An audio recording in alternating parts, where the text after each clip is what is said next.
A very good morning to you, and we are glad that you have made time to join us this morning for this 13th Parliament, third session, National Assembly proceedings on this 20th day of June, the year 2024. And this is a live broadcast that is streaming from the Parliament buildings in Nairobi. And this live broadcast is brought to you by the Parliamentary Broadcasting Unit in partnership with the Kenya Broadcasting Corporation. Those are live pictures inside the National Assembly chambers.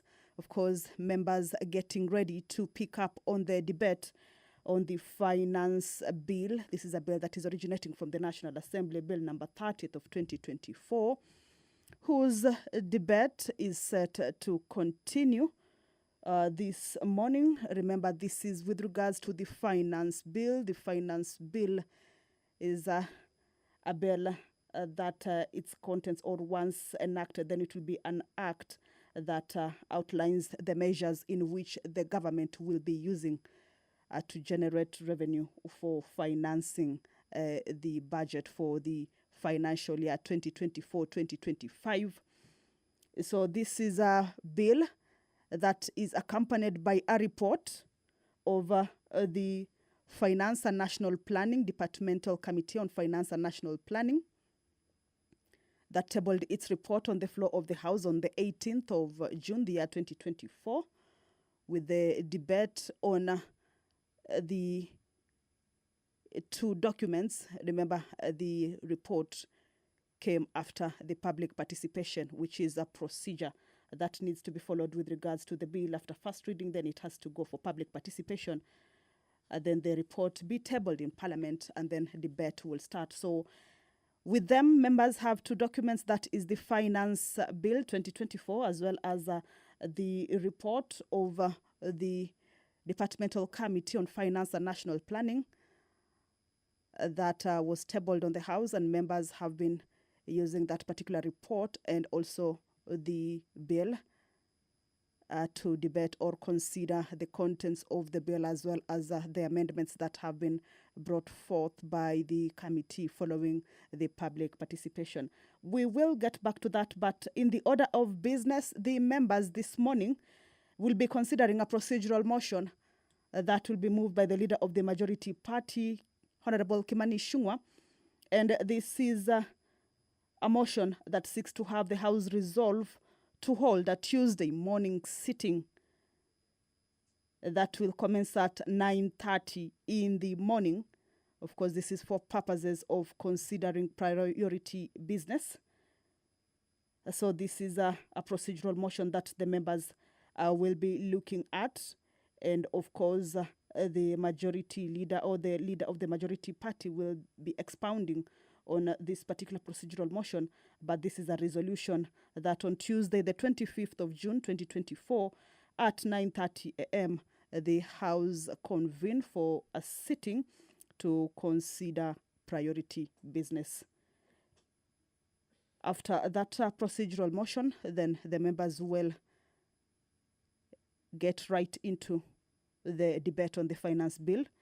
Remember, this is a resumption of a debate that was interrupted on the Wednesday of June 19th, 2024 in the afternoon sitting. Debate began yesterday, that is the Wednesday of 19th June 2024 in the morning, with members allocated an approximate time of 5 minutes each to give their opinions, basing their argument or debate on the two documents. As I told you earlier, that is the Finance Bill 2024, as well as the report of the Departmental Committee on Finance and National Planning. Talking about the report, is that you will recall that the report contains a number of amendments that are following the public participation. Stakeholders gave out with regards to the contents of the bill. In the report also, there are new clauses For instance, there is the new clause 66, on the road maintenance levy, in which the committee recommends an increase of the levy from Kenya shillings 18 to 25 per litre on all petroleum fuels.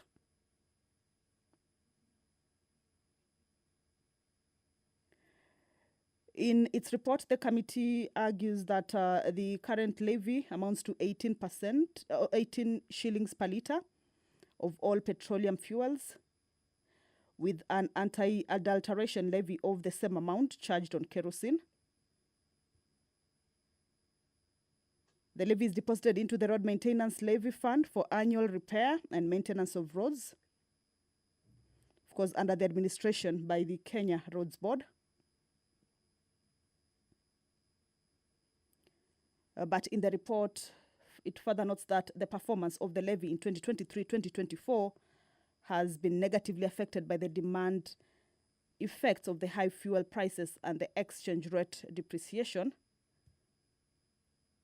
The fall in the collections under the road maintenance levy has continued to affect the repair and maintenance of highways, urban and rural roads. And it is on this background that the committee recommends an increase of the levy pursuant to Section 3 of the Road Maintenance Levy Fund Act from 18 to 25 per litre. This is a new clause in the bill, which has been noted down on the report by the committee, which is currently in the hands of the legislators, who in their debate also focus on that as part of that which, if passed, will be part of the bill. There have been contentious clauses which the committee indicated have been revised and others have been dropped. One of them is clause 45 and 48.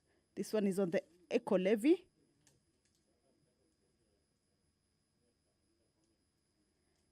In the report, the committee notes that the purpose of the eco levy is to help redress environmental damage and pollution caused by the import of certain finished products into Kenya. In this regard, the committee observed that the levy should only be applied to imported finished products to protect local manufacturers who are currently subjected to extended producer responsibility. The committee observed that in line with the international best practices of the polluter pays principle, it is critical to ensure that the manufacturer of offending items contributes to financing the safe disposal of the products.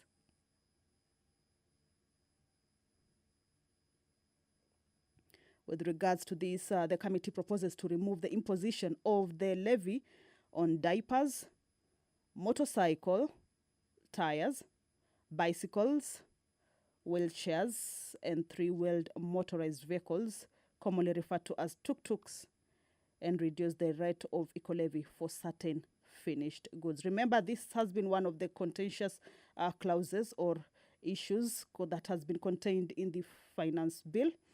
And even the legislators in their debate, most of them, or a bigger number of them, were using or rather sought clarification or even hailed the move by the committee with regards to the amendments to the eco levy. That is the Speaker of the National Assembly, Honorable Dr. Moses Wetangula.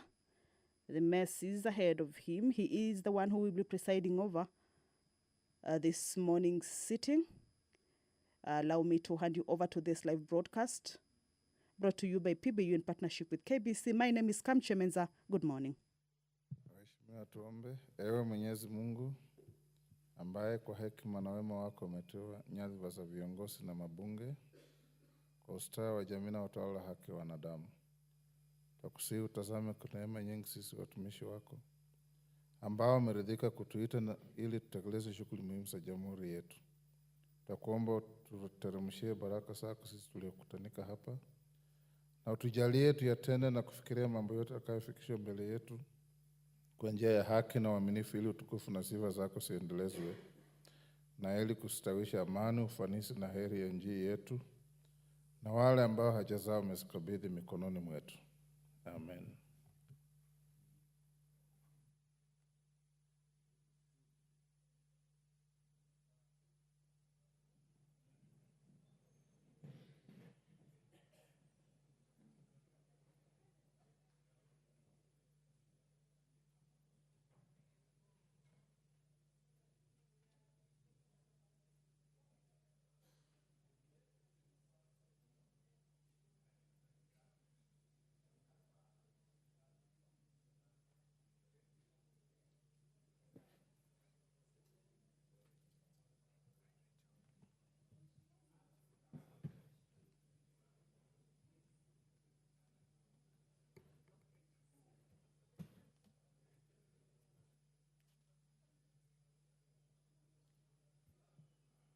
Honorable members, we have quorum. Order. We have quorum to transact business. I want to thank the House for your resilience yesterday. Many members stayed in the House from morning till late. Those of you who wanted to speak yesterday but didn't get the opportunity, I believe you'll get that opportunity this morning to make your views known on the bill. And I also want to recognize the level of decorum that has been exhibited in this debate and encourage that we remain so. Honorable members, also, House business directed and recommended that we will have a Tuesday morning sitting.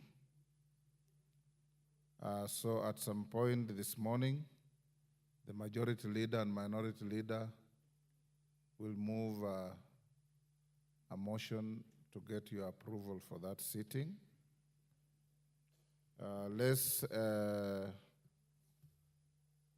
After that motion, we'll go straight to the bill.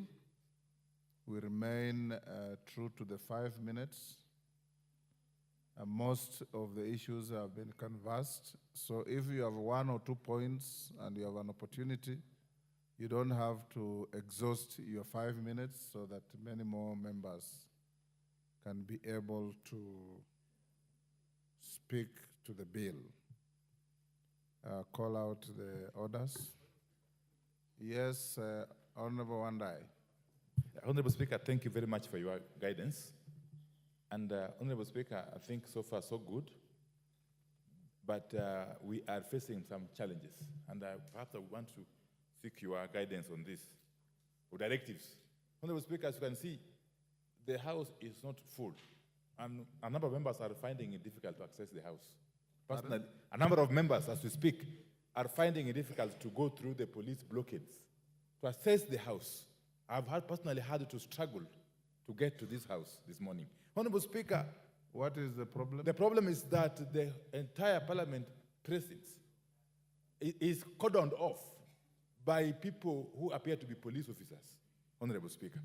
Honorable Speaker, we are living in a democratic country. And this house is a symbol of our democracy.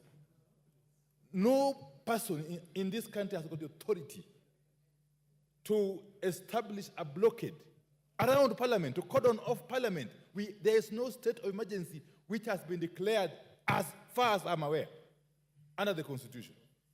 Under the Constitution. I am aware that on Tuesday or Wednesday, or yesterday, Tuesday I think, there were some demonstrations around Parliament and in the CBD. Very, very peaceful demonstrations by very, very young children who were unarmed throughout the demonstrations. In fact, the police who provoked them and eventually arrested very many of them who were innocent, took them to police stations, they spent the night there, and they were released unconditionally on free bond, Honorable Speaker. So what is it that is occasioning this overzealous approach by the police? Can the speakers direct the Inspector General of Police to withdraw the police officers who have made this parliament to be like a military installation, Honorable Speaker. It is an affront to our democracy for this parliament to be turned into a military installation, Honorable Speaker. Why is it that we are making this business of finance bill become a so serious a matter that the whole country comes to a standstill, Honorable Speaker? It's an issue that we must be addressed before today's business can proceed. I want to call upon my colleague members that we ensure that that cordon, that blockade is removed before we can proceed the business. Thank you. We cannot be making steps forward and then regressing as a country, as a democracy. Thank you, Honorable Minority Speaker. Leader. Yes, Osoro. Thank you very much, Honorable Speaker. Honorable Speaker, we must appreciate our Constitution 2010, Honorable Speaker, and the independent offices that are provided therein. Honorable Speaker, the unit of the police, the National Police Service, is an independent institution. They do not take instructions from Parliament, don't take instructions from His Excellency the President, and they work independently to exercise their duty, Honorable Speaker. Can you repeat that? I was consulting with a member. Thank you, Honorable Speaker. Honorable Speaker, what I'm saying is we need to appreciate our democracies. The legislature is an independent institution.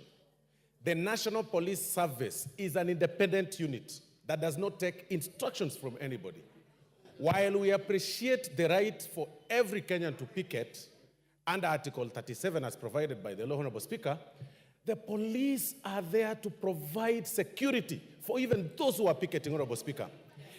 As we were moving around, Honorable Speaker, coming towards this house, Honorable Speaker, this morning, we have not seen, any barricaded roads across. What we see is our police officers basking in the sun and relaxing and waiting for those who want to picket to also provide them with security. They actually deserve security, Honorable Speaker. We have not seen anybody picketing. We've only seen police officers covering our areas and providing security for these honorable members and everybody around the streets of Nairobi, Honorable Speaker. And they've even said, the minority leader, Honorable Speaker, has even said right now that even those who are purportedly arrested were released on free, without being charged. That ideally shows, because that is an independent institution, that shows, Honorable Speaker, that the police are simply doing their job. And we really can't stop discharging our duties, Honorable Speaker, here to start bashing on the police who are actually doing their job. But again, Gen Z are free to picket. They are free to move around. They are allowed to come even up outside the gate of Parliament. And they are allowed to carry placards. Nobody is going to harass them, but allow also the police to provide the Gen Z with security, Honorable Speaker. Thank you, Honorable Speaker. Order, honorable members. I hear you, Minority Leader. I hear you, Majority Whip. I came to Parliament very early at 6, so probably the police had not taken their positions. This House will operate without any fear or favor, intimidation, or any negative pressure. I want to encourage you to be all times assured that you are safe here. I'll direct the clerk and the sergeant to check with the police and report to me in the course of the morning what is happening so that I can also be able to react on the basis of fact. Thank you.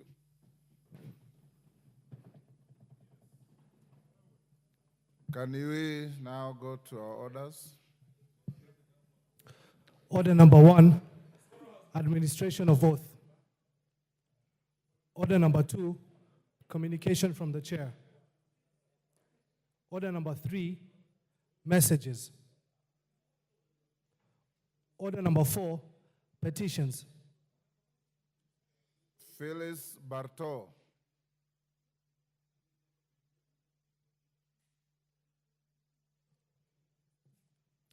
Thank you, Mr. Speaker. I, the undersigned, on behalf of the residents of Moiben constituency, draw the attention of the following, of the House to the following. One, that Agricultural Settlement Fund Trustees was established in 1963 under the Agriculture Act, Cap 318 of the Laws of Kenya, Section 168, which was repealed by the Agriculture, Fisheries and Food Authority Act 2013. That the fund is managed by the Ministry of Lands and Physical Planning. Its mandate is vested in the Settlement Fund Trustees, jointly by the Ministry of Lands, National Treasury, Interior, and Agriculture. That the Elgeyo Border Scheme Settlement Scheme is among the schemes established under the fund in 1963 for agricultural development and purchase of land with an initial capital of 5,000 aimed at facilitating settlement and development in the region. That over the years, due to various socio-economic factors and changes in the land ownership, the burden of arrears of loan payment has become unmanageable for the current generation of residents. That many families inherited the debt without the corresponding assets or resources to repay it. Further, the original purpose of the Settlement Trust Fund has been overshadowed by the financial strain it imposes on the community. That the debt incurred by the Elgeyo Border Scheme has grown exponentially over time, surpassing the initial capital of Kenya shillings 5,000, hence becoming a significant barrier to the economic progress and the well-being of the community by hindering their ability to invest in essential infrastructure, education, healthcare, among others. That the residents have over the years received demand notices regarding the arrears of the loan payment with possibilities of repossession of the land if the outstanding amounts are not paid. And that the issues in respect of which this petition is raised are not pending before any court of law or any constitutional or legal body. Therefore, your humble petitioners pray that the National Assembly, through the Public Participation Committee, one, engages the Settlement Funds trustee with a view of seeking waiver of the accumulated debt of Elgeyo Border Settlement Scheme by the community. And two, makes any recommendation or action it deems fit in addressing the plight of the petitioners. And your petitioners will ever pray. Thank you, Mr. Speaker.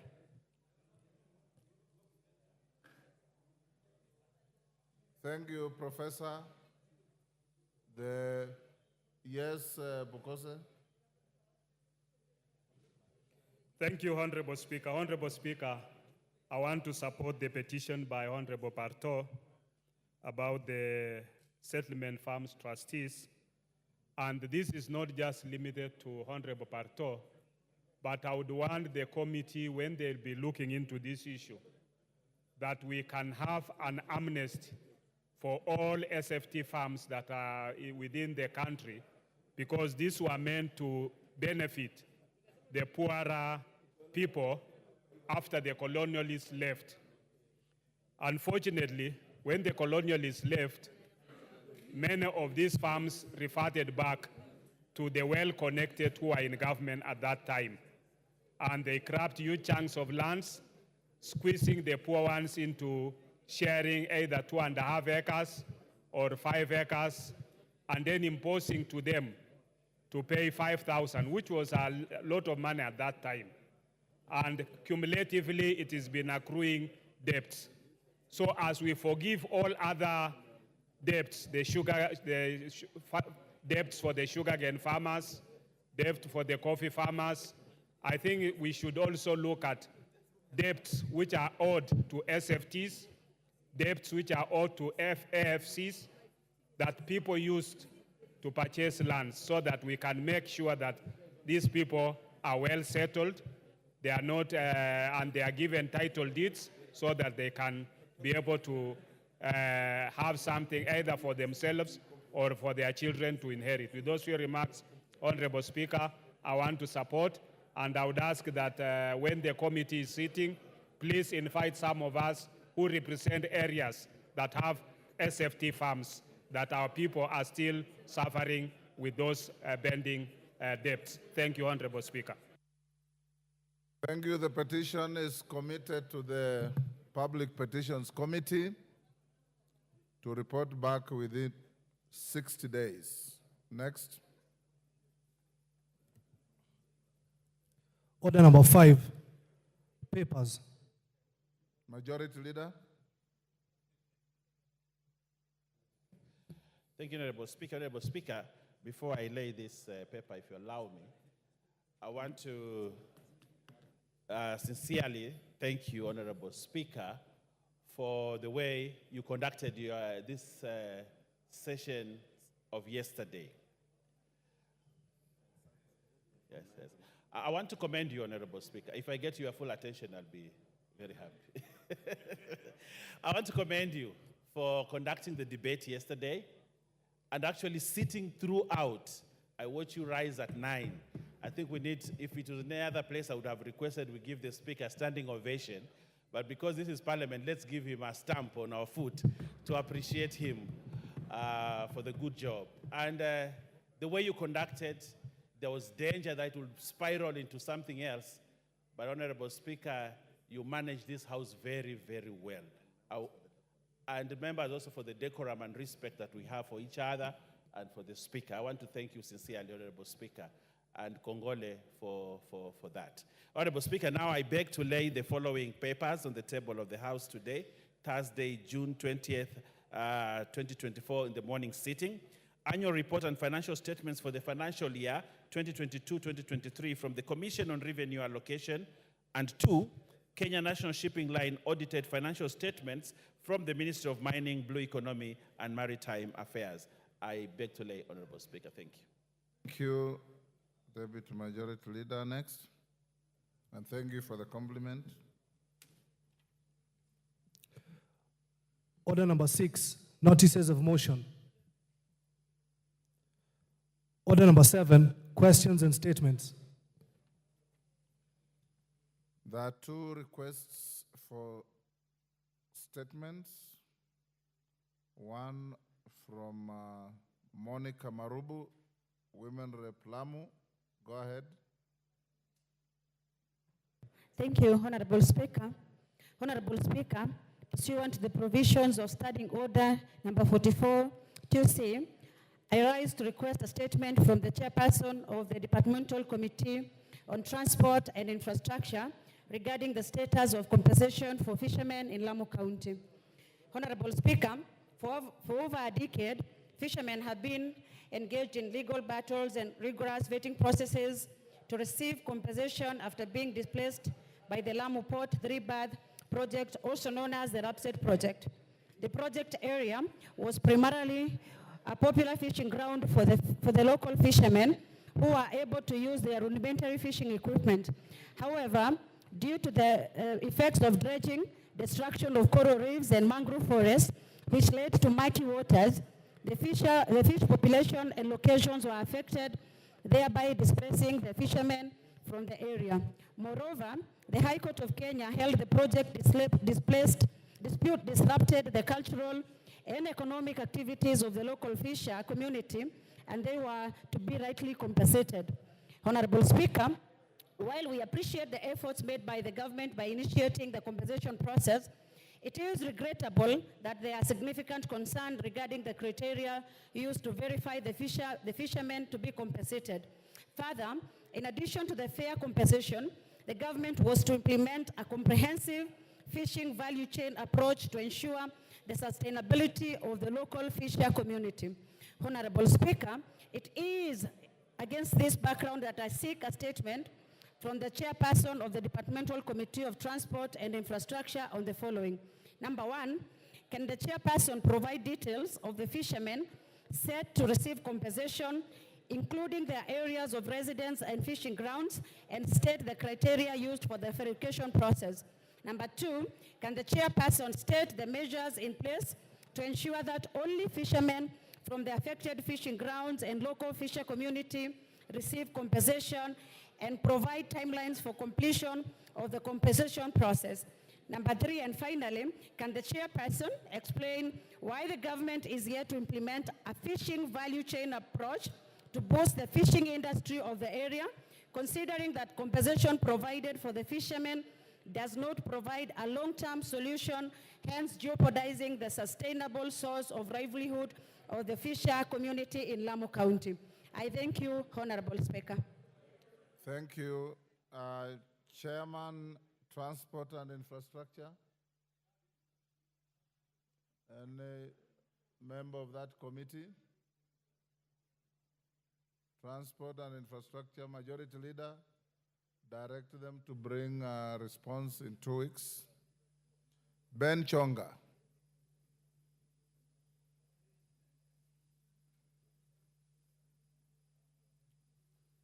Give him the mic. There you are.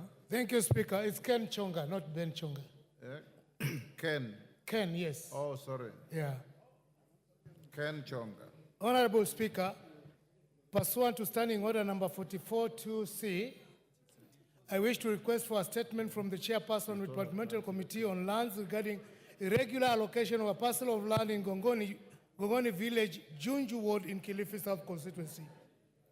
Honorable Speaker, indigenous people of Gongoni were displaced from their ancestral land by the colonial government purportedly for public use. After attainment of independence, the displaced residents never resettled on the land. Instead, in the early 1960s, the parcel of land LR number 140/4/Mainland North was leased to Vipingo Sisal Development Company for commercial activities on the land.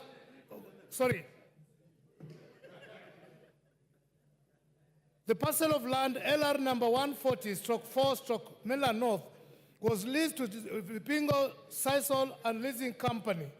Despite the allocation of the said property, the company never conducted any commercial activities on the land for the entire lease period until its expiry in 2016. Notably, Mr. Speaker, when residents conducted an official search to authenticate the status of the land in November 2023, the results revealed that the land was issued to one, Mr. Said Swale Musa and Mr.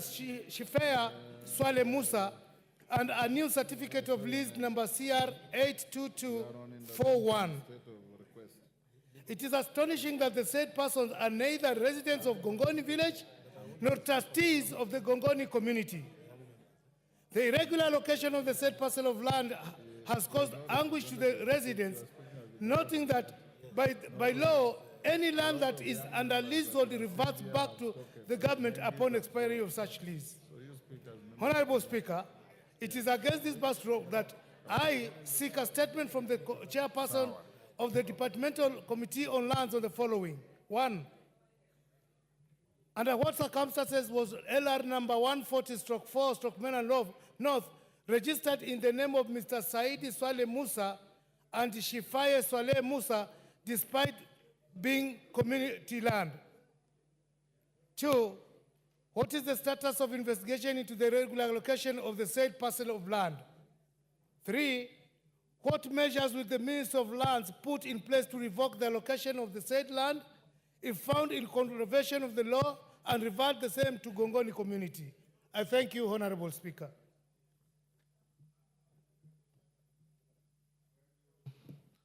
Chairman Lands, Nyamoko. Give him the mic.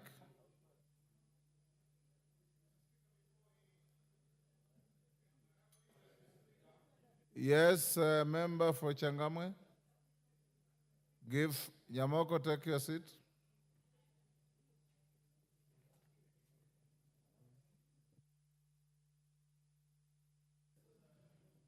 Thank you, Mr. Speaker. I want to express an interest in this matter. The said land belongs to our family. We have a title deed, genuine one, and the honorable member is aware that we own that piece of land. The so-called Shifea side are actually my cousins.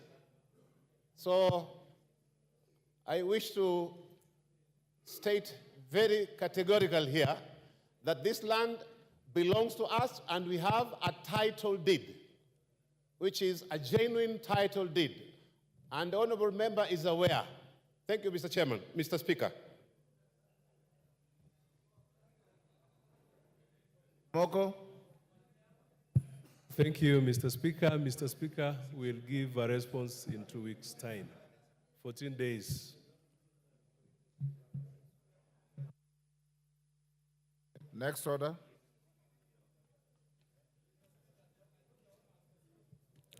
Pardon? Yes, Bowen. Mr. Speaker, I thought the owner of the land has already responded. I don't know if there is need for the committee again to go look into who is the owner of the land when the owner is already here and he has said that the land belongs to him. Is there a need for the committee again to go and look who is the owner? That notwithstanding, the statement is directed at the chairman of lands. He has to come and respond. Next order. Order number 8, procedural motion, resolution to hold a Tuesday morning sitting. Majority Leader.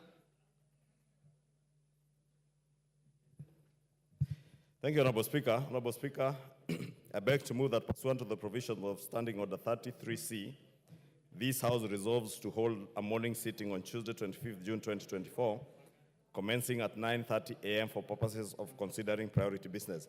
Honorable Speaker, members will realize we have very crucial business ahead of us today, top among them being the continuation of the finance bill.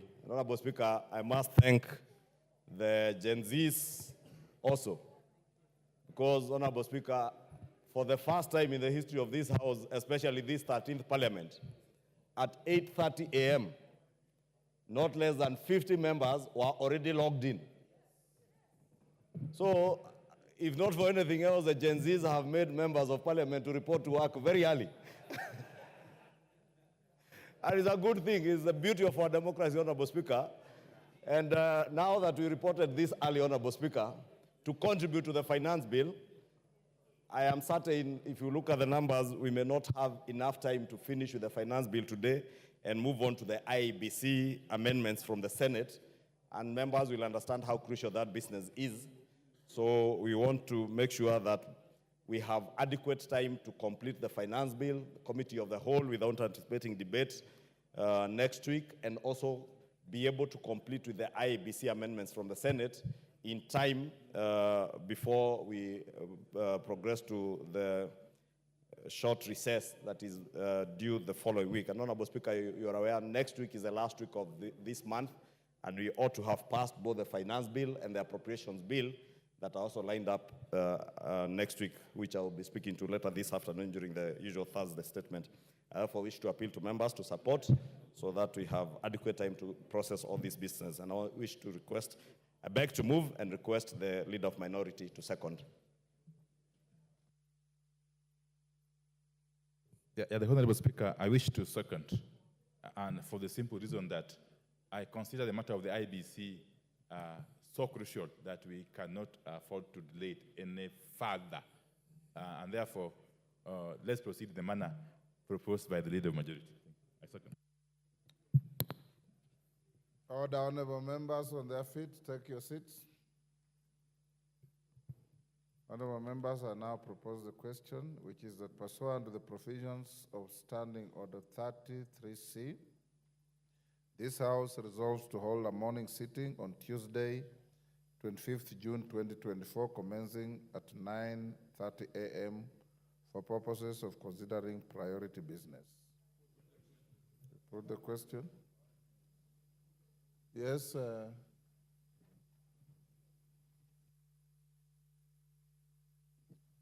Member for Sembe. Yeah, thank you, Mr. Speaker. As I rise to support, there's a related matter that I would like to raise, but basically, again, to seek clarification from you, Mr. Speaker. You had indicated earlier, and I know that we are likely to go to the Committee of the Whole House on the finance bill. And that's one of the reasons we are really sitting on that day, on Tuesday.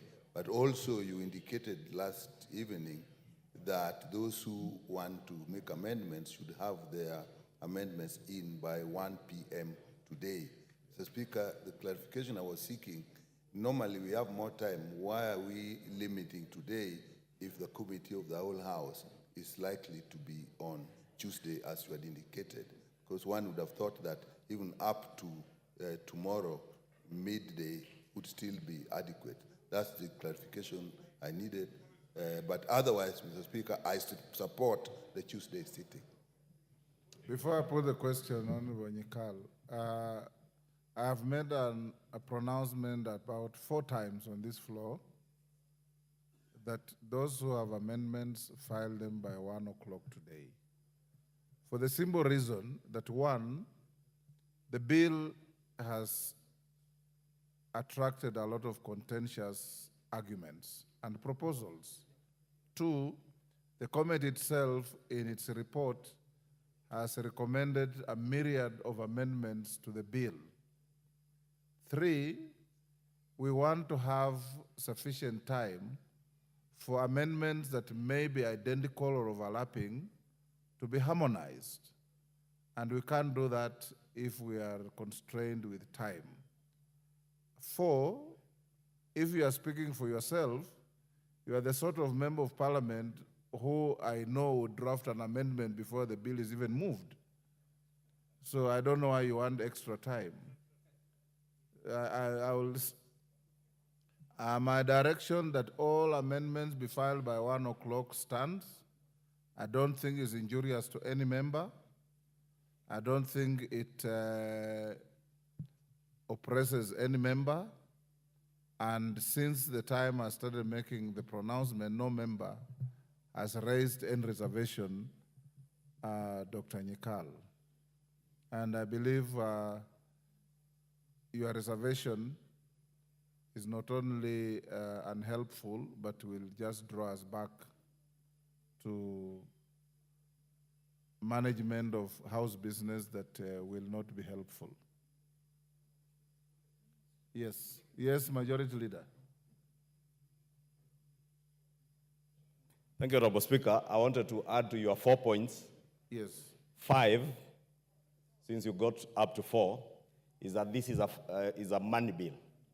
And being a money bill, in line with Article 114 and on standing orders, all the amendments that members will be proposing must be shared with the National Treasury for concurrence.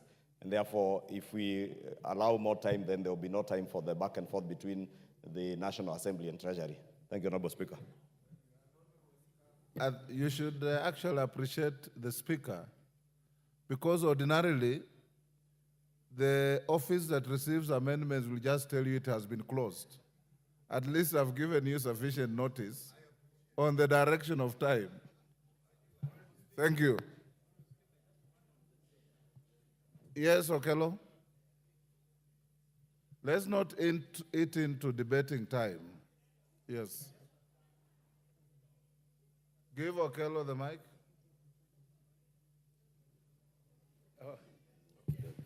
Honorable Speaker, I've got a question related to that, whereas I also support the issue of IBC that needs to be fast-tracked based on the fact that at least not less than 2 constituencies are now disenfranchised as a result of either Jared Okello, that is a moot point. Your own leader has said this here 5 times. Yeah, I've got a question. I don't know why you should repeat it. I'm coming to a question, Honorable Take Speaker. your seat.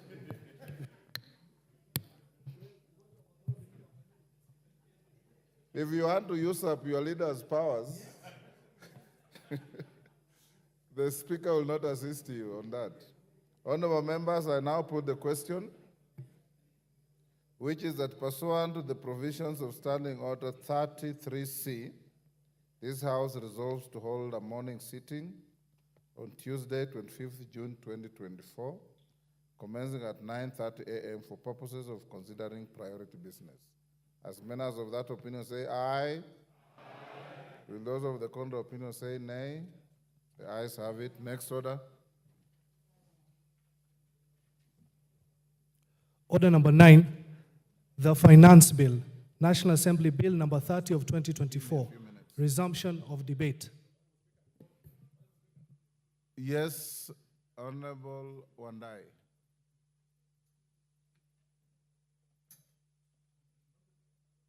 Give him the mic.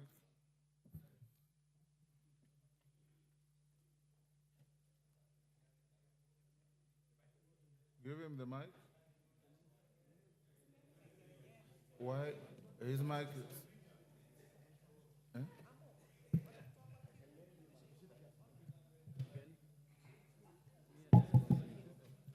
I'm told your mic is malfunctioning. Put where Kainan is.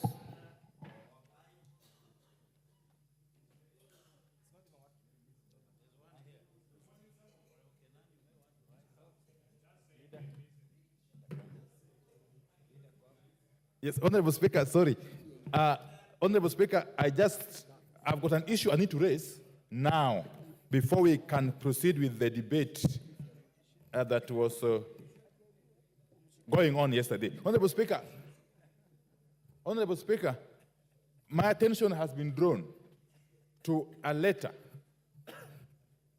purportedly emanating from the Cabinet Secretary for National Treasury. A letter dated 19th June, that was yesterday, and addressed to the Clerk of the National Assembly. It's also copied to the Right Honorable Speaker. And it's a letter concerning request for the advisory on conclusion of supply and ways and means process by the National Assembly. Honorable Speaker, going through this letter in a nutshell, really, in summary, the National Treasury CS is purporting to direct this House that, and I want just to read some paragraph here, that we further note that following the ongoing debate on the Finance Bill 2024, should the Finance Bill 2024 be approved as proposed by the National Treasury, the National Assembly can proceed with the consideration of the appropriations bill as published. However, if the revenue-raising measures contained in the Finance Bill are not approved by the National Assembly, there will be a likely revenue shortfall of approximately Kenya shillings 200 billion. In order to remain within the provisions of the law, I'm just paraphrasing, we propose the following measures, and so on and so forth. Honorable Speaker, first and foremost, the Cabinet Secretary is treading on very slippery grounds, and indeed dangerous grounds. First, by purporting to direct the House on what it's supposed to do in its legislative role. Two, is also anticipating debate, because as far as I'm aware, we are still at the stage of debating this bill. It is not up the duty of anybody out there to start anticipating how the bill will go. But more importantly, Honorable Speaker, Article 221 of the Constitution, if you can listen to, just pay me attention. Article 221 of the Constitution. At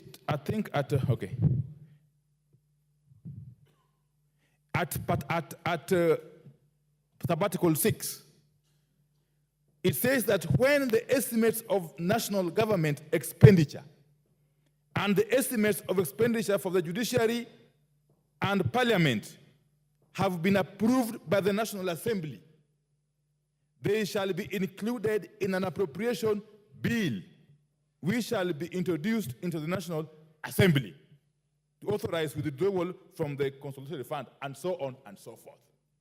That is the Constitution. But if you go further to the Public Finance Management Act, Section 40, subsection 5, it says, and I want just to read quickly, that any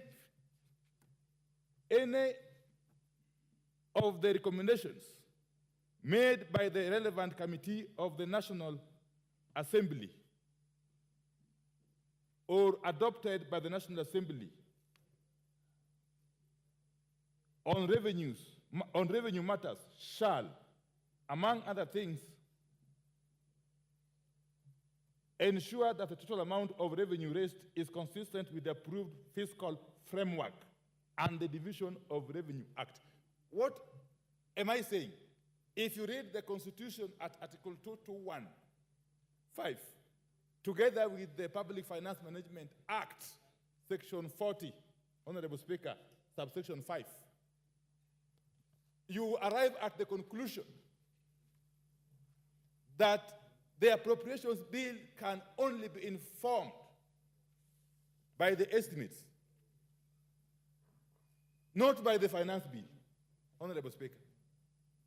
That the appropriations bill can only flow or emanate from the estimates that we have actually approved last week also in this House. So what, therefore, is the CS purporting to say here? He's saying that if we don't approve the finance bill as in the form it originated from, I think, National Treasury, we shall have, therefore, to review or change the appropriations bill to conform with the finance bill as passed. Honorable Speaker, my submission is that it is the bill, first and foremost, we need to know from the chair of the Committee on Finance. Because the work of the Committee on Finance is to look for ways to raise money to finance the budget that has been passed. Are they saying that they were unable to look for money to finance the budget that we passed last week? If so, the logical thing, Honorable Speaker, is to do a supplementary budget. That is the only logical thing, not to do what the CS is purporting to direct us to do here.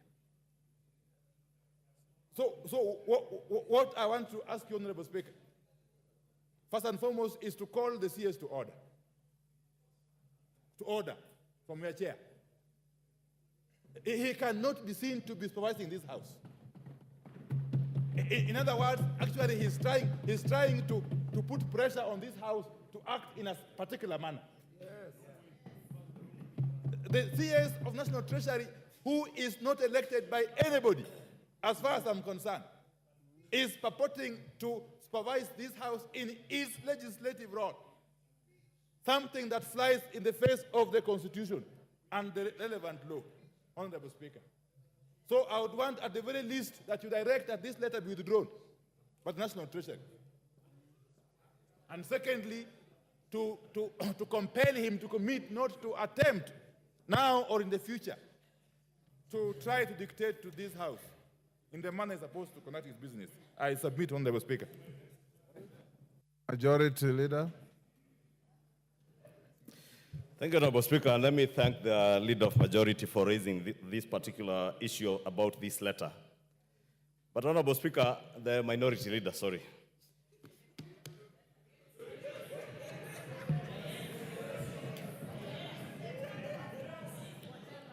Honorable Speaker, you know, they say any name can raise a baby. And today you are the majority, tomorrow you can be the minority. There's absolutely nothing wrong with me, the slip of the tongue, referring to the Honorable Pio Wandai as a leader of majority. At times I've had people, the slip of the tongue, refer to Junet as a majority whip. At times I am referred to as a minority leader, majority whip. Any name is a name, provided we do what we are here to do. And Honorable Pio will tell you, in the last parliament, when we were with him here, the majority side, that was Jubilee, became the minority and had to depend on the minority side in its own government to pretend to be the majority. The leader of majority then, the Honorable Kimunya, the last 2 years, was the leader of the majority, but was actually a leader of the minority from the majority side. Because the Honorable Aden Duale, who was a ranking member like the Honorable John Buddy, was the leader of the majority on the majority side. But moving on, Honorable Speaker, I was thanking the Honorable Pio for raising this issue because it's important that we all get to an understanding not just of the import of this letter, but the import of all the proposed amendments that we will do to the finance bill, Honorable Speaker. And it's good that when you are responding to the Honorable Nyikal, you did point out some of those issues. And principally, Honorable Speaker, the last point that I added, that this being a money bill, we must get the concurrence of the National Treasury. And there is reason as to why the drafters of our Constitution, Article 114, put that particular provision of concurrence with the National Treasury. Honorable Speaker, if you read that letter, it points to provisions of the law as it is. Professor Ndungu, who assigned this letter, is not referring to anything that is outside of the law and the provisions of our Constitution. He refers to Section 39(4)(c) of the PFM Act, which requires that any increase in expenditure in a proposed appropriation is balanced by a reduction in expenditure in another proposed appropriation. Honorable Speaker, he goes on to quote Section 45 of the PFM Act and other sections of the PFM Act that indicate that if we are to reduce the proposed revenue estimates, Honorable Speaker, then concurrently, and I said it on Tuesday, something must give in. If we reduce taxes that are proposed to be the revenue-raising measures to finance the budget that we have adopted, then we must find a way of either reducing expenditure, the expenditure side, because if you don't do so, what you will do is increase the fiscal deficit. It is this House, Honorable Speaker, and I was hoping the Honorable Njuguna Ndung'u had pointed to it, and I see he hadn't, that we passed a debt ceiling in this House. We cannot go beyond that which we have passed in this House. The National Treasury cannot borrow beyond a certain point, a ceiling that we have set by law in this House. And therefore, if we're asking that let us reduce the revenues, but don't touch the expenditure side, what we are doing is simply telling the National Treasury, increase the fiscal deficit against the law. And we cannot act against the law. I know we are the lawmakers, but we are not allowed by the Constitution to act ultra vires the Constitution. Therefore, Honorable Speaker, what the Cabinet Secretary, it could be a preemptive. It could be preemptive that I want to agree with the Honorable Pio.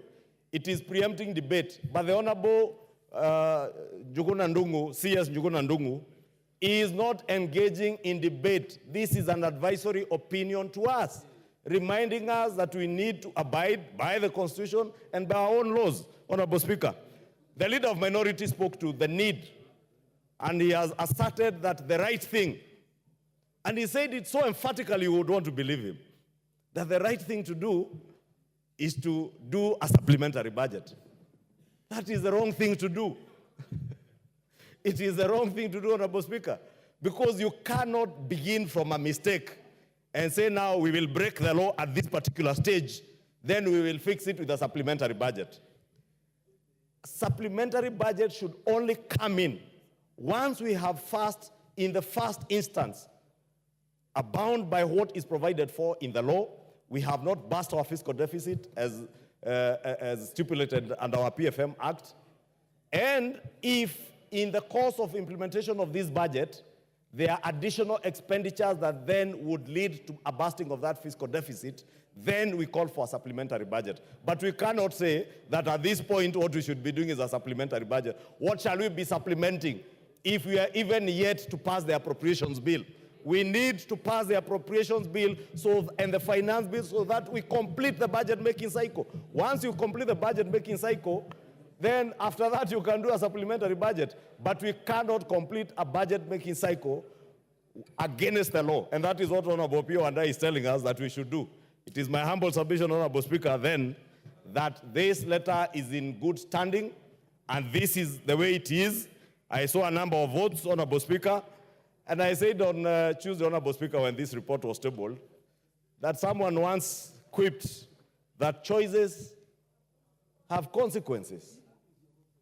And in lawmaking, the same is true. If we choose to cut on our revenue-raising measures, as the Finance Committee has proposed, there will definitely be consequences. Honorable Speaker, I am fortunate to have been in this House in the last Parliament. The Honorable Andai, who has raised this issue, and the Honorable Junet were in this House in 2018. In 2018, Honorable Speaker,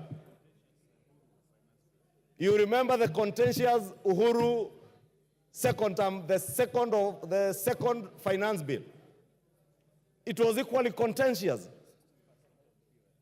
And you remember the debate that was there then about fuel, from 16%, 8%, from 0% VAT. And when we did the revenue-raising measures bill in the form of a finance bill, consequently, we had to adjust the expenditure side. Therefore, Honorable Speaker, it is not the first time it is happening, and it is not the last time. Therefore, if our JSS teachers, who we appropriated resources to hire, if there isn't adequate resources to hire JSS teachers, then something has to give in. If there is a road in Ugunja constituency that was to be tarmacked, and the resources are not enough, or in Kikuyu constituency for that matter, then we just have to do away with them, Honorable Speaker. Therefore, I just want to ask the Honorable Pio to hold his horses. In actual fact, what we are doing now is anticipating debate, Honorable Speaker.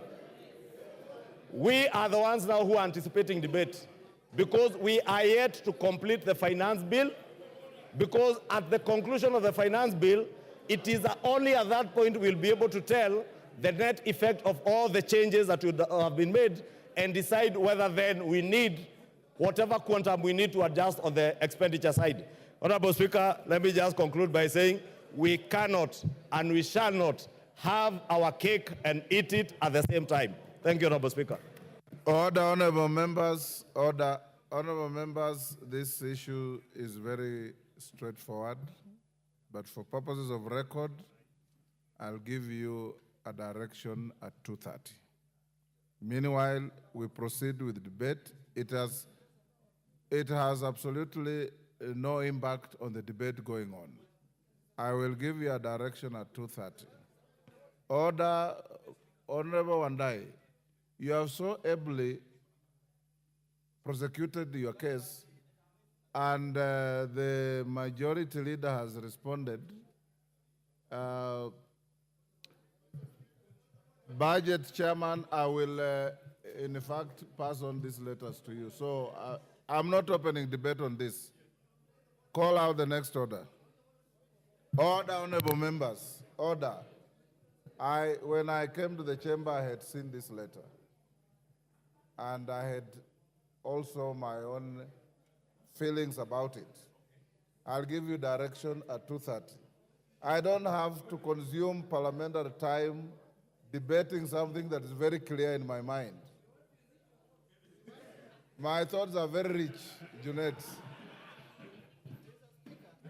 Have you called us? Order, honorable members, order.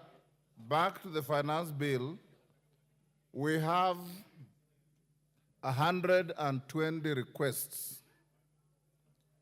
With 120 requests, at 5 minutes, we need about 9 to 10 hours. Can I ask the majority and minority leader to approach the chair? The majority and minority leader approach the chair.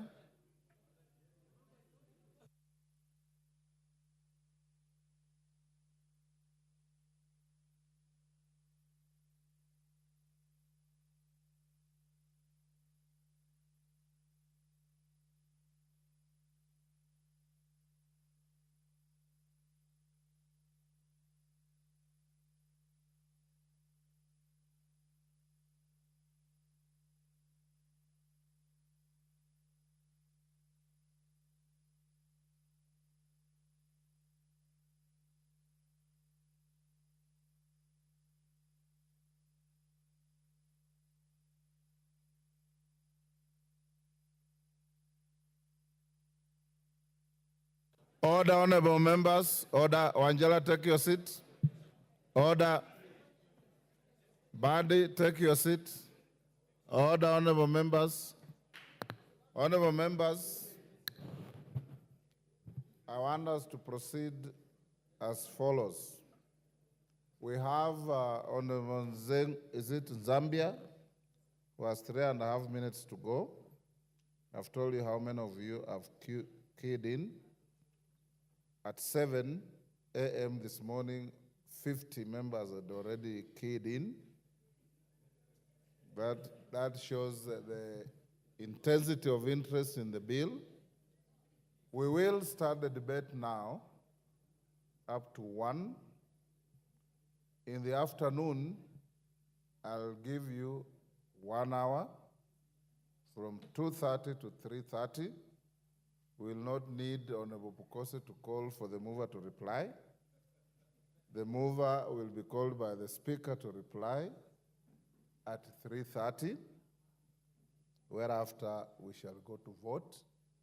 I've consulted with your leadership on whether we should go on with 5 minutes and cut off at the hours we have agreed, or allow more members to contribute by truncating the time to 3 minutes.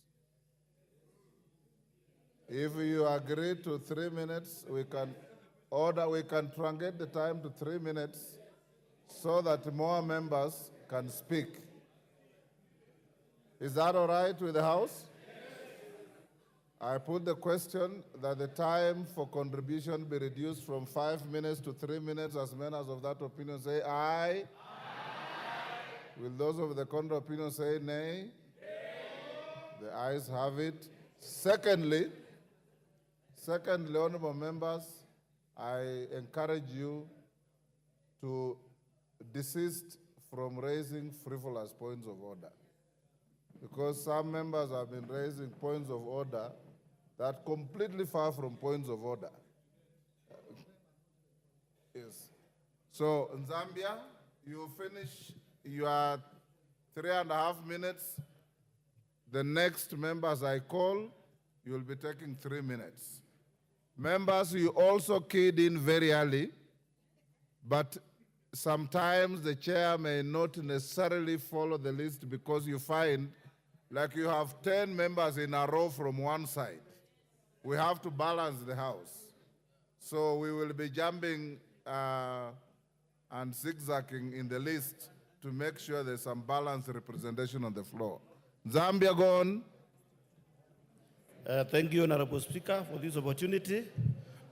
Honorable Speaker, we have a responsibility as a House to protect the interests of our Kenyan citizens. Honorable Speaker, I totally oppose this finance bill. Reasons being that, Honorable Speaker, we understand that the motor vehicle tax, edible oil tax, among others, have been deleted. But Honorable Speaker, there are so many hidden taxes. Honorable Speaker, when you talk of 7 shillings per liter in fuel levy, it means that the cost of production in the local industries will go up. Honorable Speaker, even the cost of producing bread will be higher than even the normal rate as at now. Honorable Speaker, our Kenyan citizens are struggling to put food on the table. Honorable Speaker, the cost of living is going to increase even further if we consider passing this bill. Honorable Speaker, I urge members of this House to consider the cry outside there of Akina Wanjiku and the others. Honorable Speaker, the life of the Kenyan citizen of running businesses is totally unbearable as we speak now. Honorable Speaker, when it comes to the local industries, they are closing down their businesses. Reason being that the cost of production is going high and high every time. And Honorable Speaker, we have come to understand that most of the industries are closing down, making it not possible to keep on employing more of the Kenyan citizens. And Honorable Speaker, when we talk of the NDF, there are so many hidden costs which the Kenyan, as a house, we should come out clear to make sure that the cost of living of the Kenyan citizens is bearable. Thank you, Honorable Chair, Speaker, and as the government, when you talk of the hustlers, the borders, the mama-bokas, it is very clear that the things are getting worse and out of hand.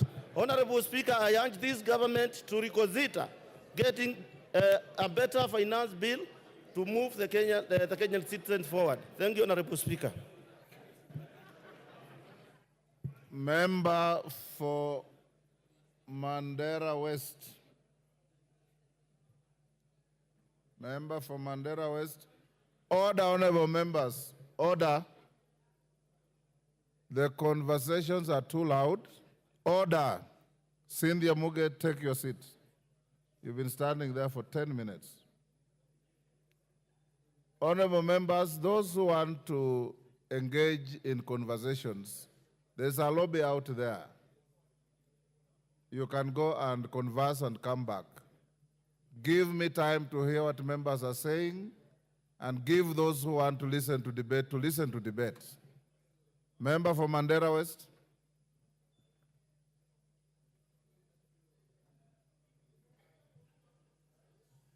Give him a functioning mic.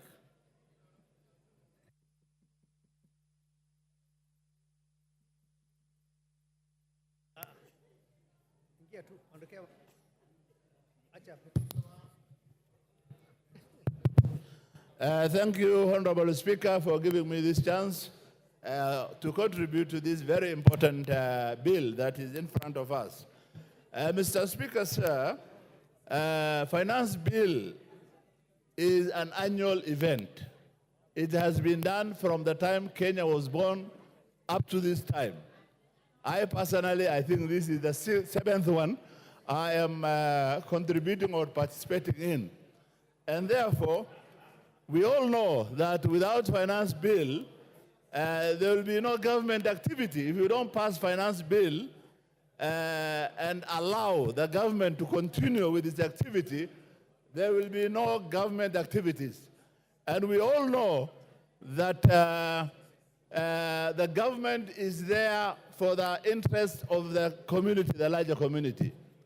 I take this opportunity to sincerely thank the Finance Committee for listening, for doing a very thorough public participation all over the country, and for listening to the various issues that has been raised by the public, and for particularly saying that the contentious issues such as the VAT on bread, motor vehicle, the eco levy on sanitary pads and diapers, the excise duties on vegetable oil and others, which were contentious, they have already recommended that it be dropped.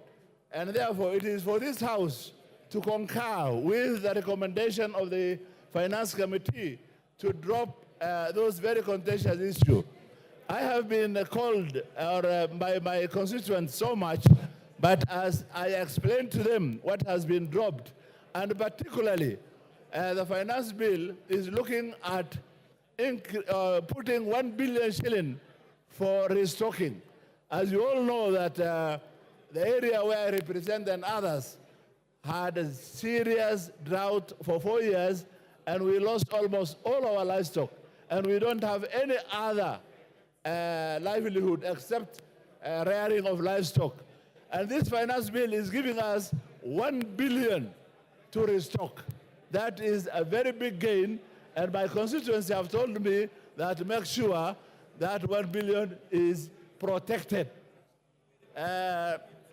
Honorable Speaker, sir, there are very important gains in this finance bill, particularly.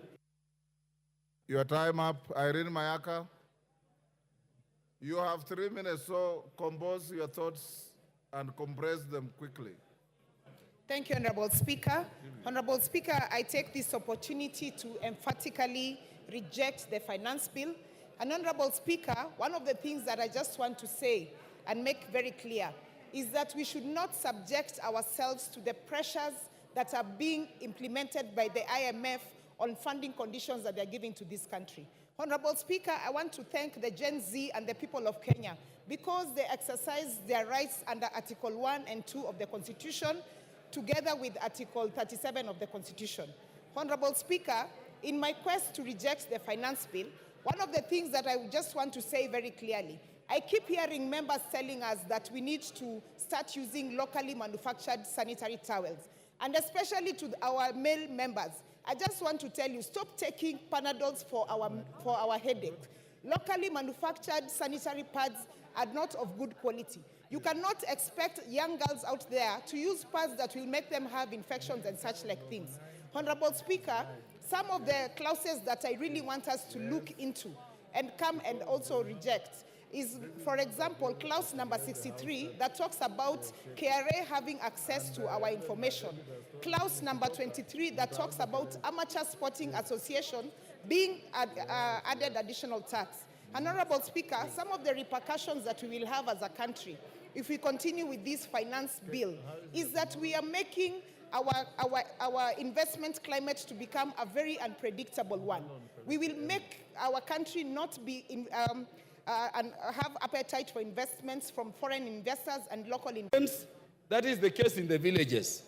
Honorable Speaker, you may say we are going to impose taxes only on imported table eggs. But how will you distinguish between those eggs you're using to hatch and the eggs to be eaten on the table? Do we have the machinery to confirm it? Honorable Speaker, there is no empirical data. And this is where I think the Finance Committee failed this House. Do we have data in terms of the amount of eggs which are imported against the amounts produced locally that are in our market?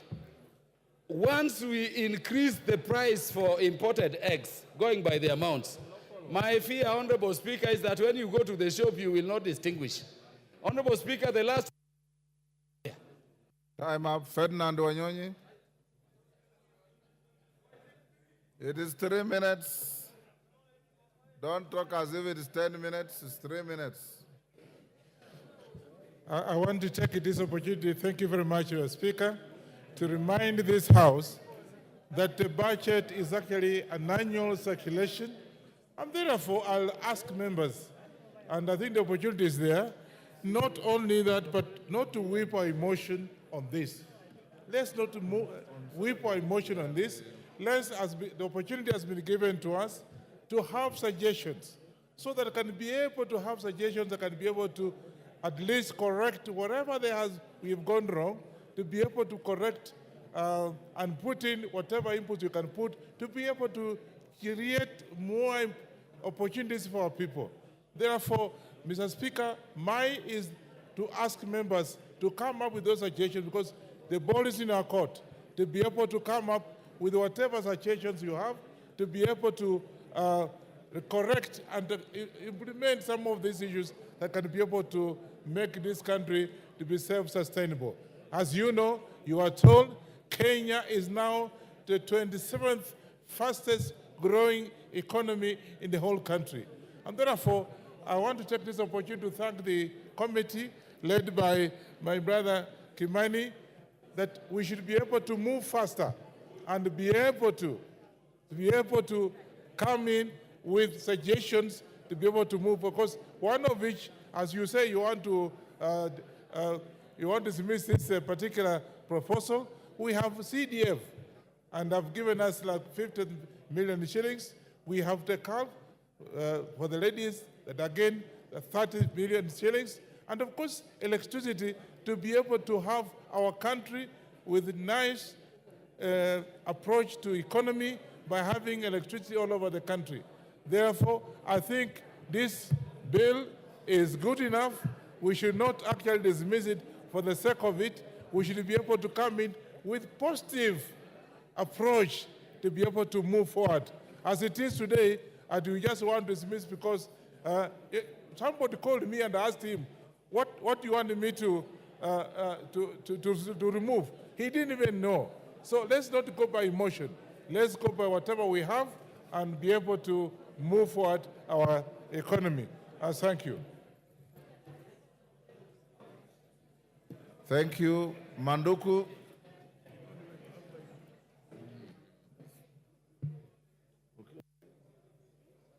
Thank you, Mr. Speaker. For avoidance of doubt, I stand to oppose the Finance Bill 2024 and urge my colleagues to vote no. Mr. Speaker, the bill as presented before the House goes against our own tax policy, which we approved in this House. But curiously, Mr. Speaker, in an effort to expand the tax base, there's a provision that has been sneaked in that will compel families to pay capital gains tax on land that they transfer to their children. If you look at the proposal to amend the Stamp Duty Act Cap 480, I find it difficult that if I give my son land or if I ask my family to donate land to my children, I'll be compelled to pay some taxes. Further than that, Mr. Speaker, and having worked at the Port of Mombasa, I can tell you that this country is a net importer. And therefore, increasing the IDF fees by 0.5% will have a net effect of having expensive goods manufactured locally. Mr. Speaker, there's a provision also in this bill that seeks to expand or to extend the number of days that the Kenya Revenue Authority can get back to taxpayers on decision making from the 60 days to 90 days. I find it curious that we want to give the taxman a lot of time to get back to us on very simple decisions which would otherwise streamline taxation. Mr. Speaker, my advice to the government is that they should get down to work. Avoid listening to tweeting economists and avoid too many prayers. Get back to work and grow the economy. Thank you, Mr. Speaker. Member for Kajiado Central.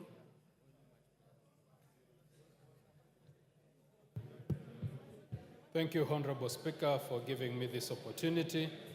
And Honorable Speaker, I rise to support the Finance Bill 2024 for the following reason, Honorable Speaker.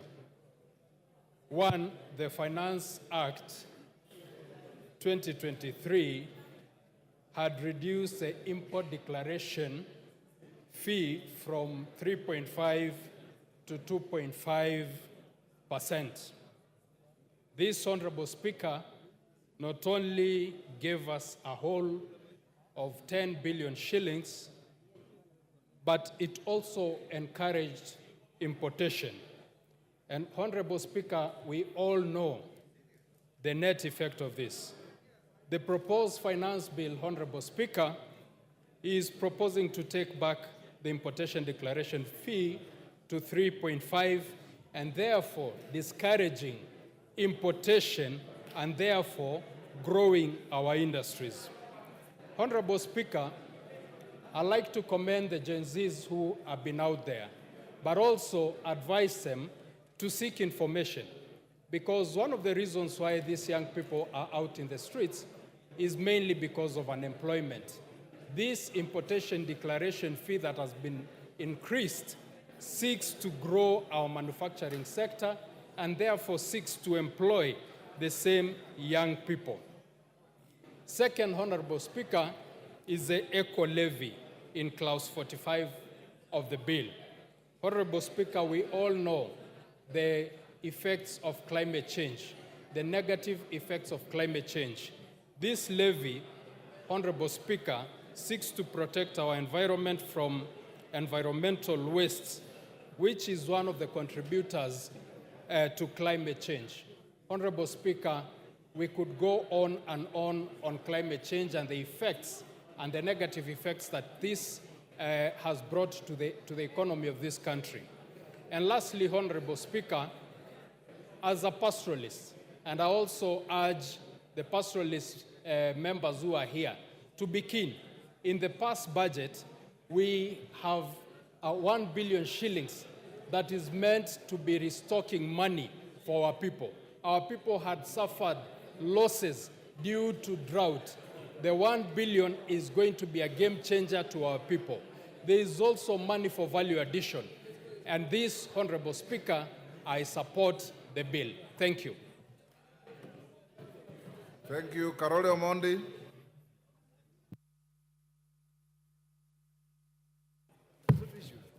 Thank you very much, Honorable Speaker, for giving me the opportunity to speak to this bill. Let me begin by acknowledging that the bill is 132 pages and 65 clauses. So to say that you are rejecting it in totality is just playing to the gallery. I think there are good things and bad things in the bill. Mr. Speaker, I would like to talk to three things only because of the limitation of time. The first one is a clause that is being introduced in this bill on tax abandonment. I've not had a lot of public discussion on it. But for the first time, we are being asked to make provision in law for the Commissioner of Tax, together with the CS Treasury, to give tax waivers where, in their view, the tax cannot be collected. I think this is a very, very fundamental activity that requires the input of this House. I think tax that is due is already public property, and any activity to waive it or to claim that it can be abandoned must have the input of this House. So I will be recommending, or rather I've already recommended certain amendments that will come to the floor of the House to recast this particular clause to see that any attempts to abandon tax are subject to approval of this House, as well as the requirements of Articles 201 and 210 of the Constitution of Kenya. Secondly, there is another provision in this particular bill talking about investment allowance for spectrum use. I believe this matter should be looked into detail because it also has retroactive effects on the tax that will be collected from the telecom companies. I believe there's a lot of work as Parliament we need to do on this matter to see. If possible, you could add me a few minutes so that I bring forth a message I have for the House. Okay, I'll give you an extra 2 minutes, so you have 5 minutes. Thank you very much, Honorable Speaker. Honorable Speaker, as the rule provides in the PFM Act, Article 39A, that we have to balance our expenditure and our revenues. Honorable Speaker, I want to talk as the chairman of budget, and I actually want to talk as an indifferent party, that whatever may happen on the bill, the Budget and Appropriations Committee is prepared, Honorable Speaker. But from the onset, we want to laud Kenyans for their voices. This country belongs to Kenyans, and when they express themselves, they are doing precisely what the Constitution provides. I also want to laud all the Kenyan leaders, including our side of government and the other side, Honorable Speaker, because we are all geared to the welfare of the Kenyan people.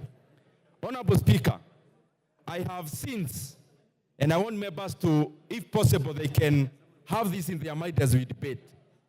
I have since received a letter and communication from the National Treasury addressed to the clerk of the National Assembly, but I am copied as the chairperson of budget. Honorable Speaker, the Treasury is looking in all scenarios. Scenario number one, if the bill passes only with the amendments from the Finance Committee. Scenario number two is actually if the bill, the MPs in their wisdom decide that we shelve it. Honorable Speaker, if the status quo remains that we pass the bill as proposed by the Honorable Kimani Kuria and the committee, the appropriations bill passes as it is, Honorable Speaker, as we did last week.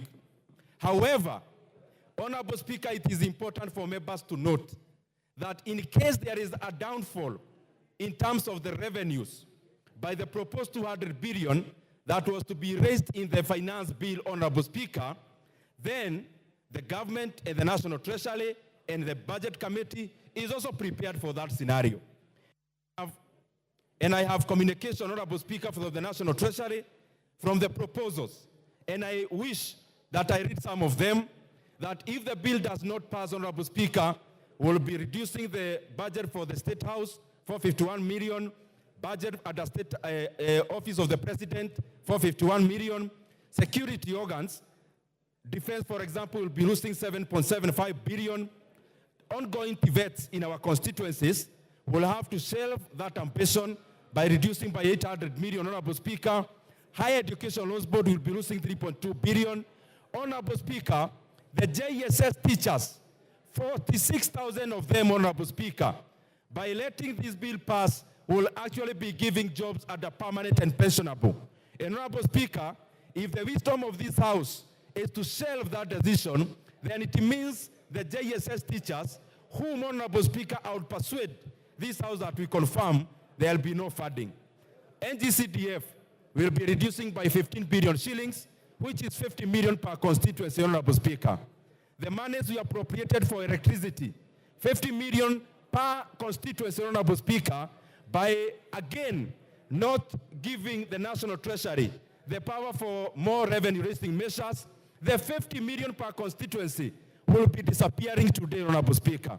Coffee Cheriford will be cut 1 billion, Honorable Speaker, if there is no funding, Honorable Speaker, through the finance bill.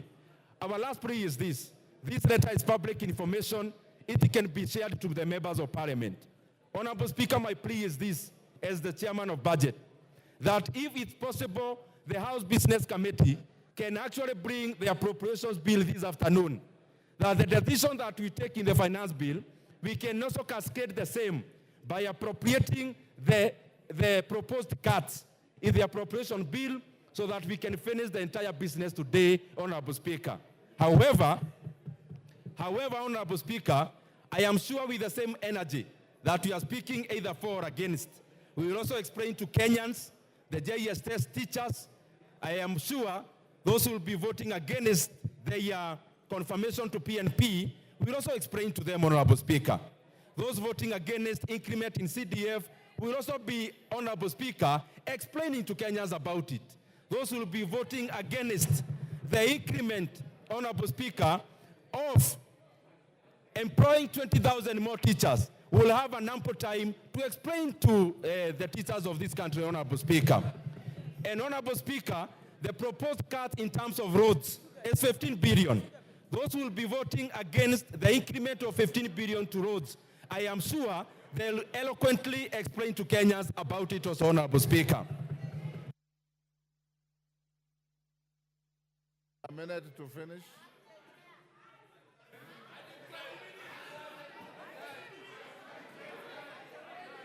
Order. Honorable Speaker. Order, honorable members, order. Order. Give him 3 minutes and wind up. Honorable Speaker, I want to be very objective. Honorable Speaker, these are the proposed cuts in case there is no revenue-raising measures as proposed by Honorable Kimani Kuria. Honorable Speaker, number one, as I said, I want to be very clear. State House has been cut money 500 million. Office of the President, another 500 million. Security like defense is 7.75 billion cuts. Honorable Speaker, the same.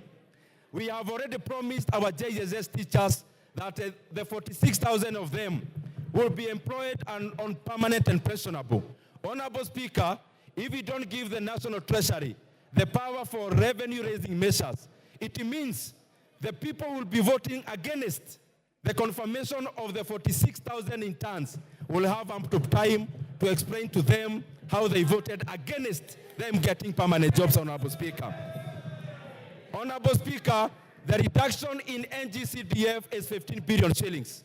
That is a small figure, Honorable Speaker, because I can see members are saying 50 million is not much. In Kiharo, it's a lot of money, Honorable Speaker, that every constituency will be cut 50 million shillings starting July, Honorable Speaker. GAF CAF, we just added them $500 million. Honorable Speaker, the proposal is to reverse the 500 million and also to reduce further by an extra 1 billion, Honorable Speaker. The monies we appropriated for electricity, 50 million per constituency, Honorable Speaker.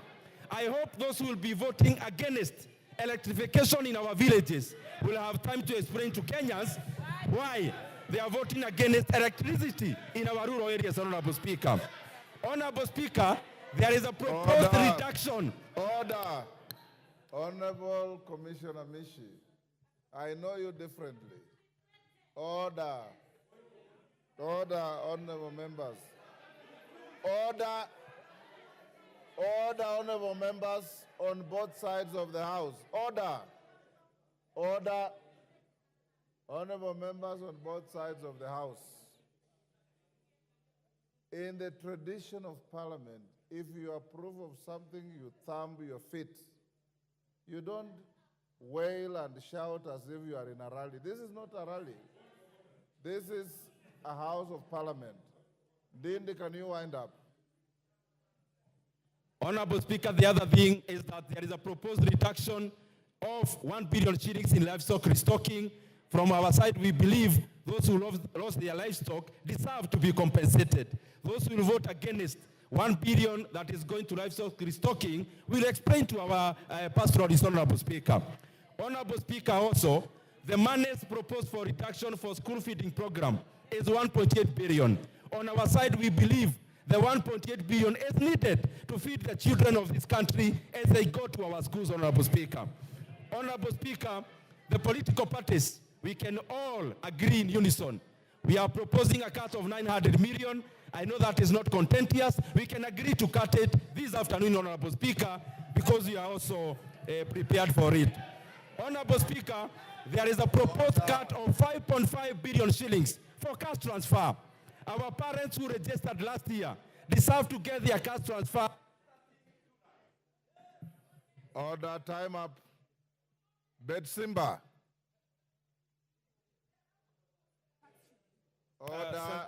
Asante sana, Rosa Buyu, Mheshimiwa. you have already spoken on this bill. You have no business doing what you are doing. Asante sana Mheshimiwa Spika kunipa fursa na mimi niweze kuzungumzia kuhusu mswada huu wa fedha. Mimi nimesimama kuupinga mswada huu. Na kitu nitasema hapa, viongozi muheshimu malalamishi ama matakwa ya wananchi. Muisikize vilio vya wananchi. Kuongeza ushuru wa mafuta kutapandisha kila bidhaa ambayo inahusiana na mafuta. Kwa hivyo hii ni shughuli ambayo haifai kwa sababu gharama za maisha zitakuwa juu. Kuweka ushuru kwa bidhaa zinazotoka ng'ambo zitamrudia tena mwananchi, kwa sababu bidhaa zinazotengenezwa hapa nchini bado haziwezi kukimu mahitaji yetu, mpaka tutachukua tena kutoka kule zile za ng'ambo ambazo zitaleta shida zaidi. Kwanza tutengeneze viwanja vyetu kabla tujaweka ushuru huo. Na kuhusu kwamba fedha zitatoka wapi, wapunguze matumizi katika ofisi za serikali. Wanaweka pesa nyingi kuhudumia wageni wakija. Kama mgeni amekuja, mpe maji ya kunywa. Na kama ni lazima akae paka mchana, mpe kidheri. Mwambie hiyo ndio chakula chetu cha kitamaduni. Sio kukula makuku na madino kwa gharama za wananchi, mnaleta paka tu katika sehemu zenu. Kupandisha bei ya mikate. Mwananchi wa kawaida ni bidhaa ambayo inatumika kwa kila boma. Kila boma asubuhi na jioni natumia mikate. Wewe unaenda kuongeza ushuru wa mkate. Na mkifanya hivyo tutakunywa chai na mgoka kama ndio mnataka hivyo. Kwa hivyo Mheshimiwa Spika, ni kwamba serikali ipunguze ile matumizi ambayo wao wanafanya. Wapunguze safari wanazokwenda nje. Waende mahali ikiwa ni muhimu na ni watu wawili pekee yake, hapana kwenda watu 30 alafu mnasema wananchi waongeze ushuru na huku mmechukua ndege nzima mnaenda nayo huko nje. Mnakwenda mahoteli, mnazungumza ambao mikutano mnaweza fanya katika boardroom zenu. Hiyo ndio sio ni matatizo.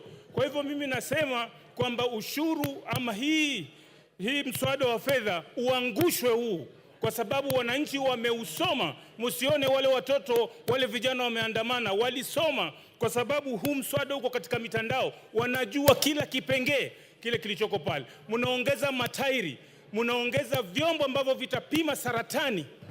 Mnaongeza bidhaa ambazo za x-ray ambao tayari matibabu ni gharama, na saizi mnaongeza tena. Itakuwa zaidi, watu wanaumia, watoto wanajinyonga huko kwa sababu ya depression ambao ziko nazo.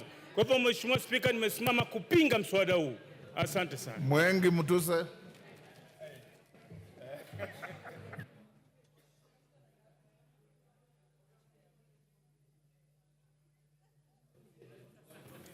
Thank you, Mr. Speaker. Mr. Speaker, my friends. Thank you, Mr. Speaker. I wish to make a very brief contribution. And my contribution, first of all, is to debunk some erroneous myths that have been perpetuated in this debate. Mr. Speaker, during this debate, a perception has been created that the contestations around the finance bill have only happened after President William Ruto became president. Nothing can be far from the truth. Mr. Speaker, those of us who are students of history know that taxation began 3,000 years before Christ, actually in the ancient kingdom of Egypt. And even at that time, taxation was contentious. It has also been said before this House during the government of Kenyatta I, during the government of President Moi, during the government of President Kibaki, during the government of Kenyatta II, and even now, the finance bill has been an annual event, and it has never been a smooth sail. But something different has happened this year, Mr. Speaker. During the many times that the finance bill has been presented before Parliament, a lot of the times the voices of the people have never been factored by either the Parliament or by the executive. But for the first time in history, the voices of the people have been heard and have been factored in the report that was presented before this House by the Finance Committee. One of the principles of good governance is responsiveness. Responsiveness to the wishes of the people. And I want to laud the Finance Committee for being responsive to the wishes of the people of Kenya. Mr. Speaker, politics is a very interesting game. On Tuesday, and if we may be heard in silence, Mr. Speaker, on Tuesday, after we finished our parliamentary group, I had a very jovial discussion with some of my friends who are on the other side. I had very jovial discussions with some of my friends who are on the other side, and they were saying, why have you removed everything that you wanted to rely on in the finance bill to do politics? And I asked them, but you complained about these things, and you have been heard and they have been removed.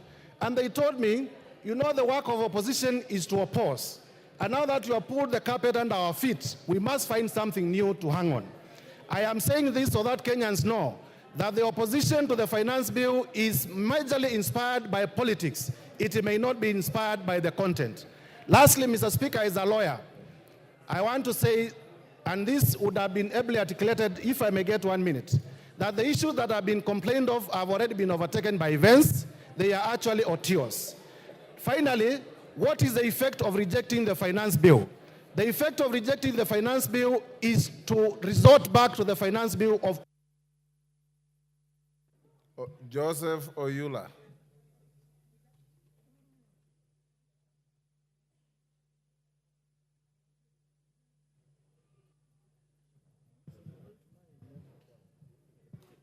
Well, thank you, Mr. Speaker, for giving me this opportunity to also contribute to this important bill.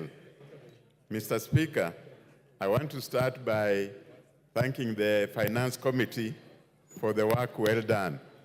It took a long time, but they came up with a good report. Mr. Speaker, notwithstanding the amendments that were made, this bill was a disaster. This bill is assuming that the Kenyans' tax rate should move to a higher rate regime, which is not comfortable for this country at all. Mr. Speaker, we should not take ourselves to a higher tax regime, which is going to cause stress to our business community and the individuals. The country needs to move slowly towards a higher tax regime. If the country is moved very fast, Mr. Speaker, then we will not balance our budget. Mr. Speaker, we need to make sure that the revenue is raised, yes, but also the tax rate is comfortable to the community of this country. Mr. Speaker, as we go through this bill, Mr. Speaker, let us note that increasing the tax rates does not guarantee raising that money. It has happened in the bill for 2023, we never made it. The chances are that during this period, we may also not make it. So the Treasury should not come up with such a disastrous proposal in the tax rates. It is for this reason, Mr. Speaker, that we are rejecting this bill, and I would want the Treasury to take it back and come up with a bill that is balanced, a bill that will ensure the country is raising revenue, and a bill that will ensure the people of Kenya are not stressed. This is very important, because if we raise the tax and we don't get that money, it will not help the country at all. Thank you, Mr. Speaker. Jen Kagiri.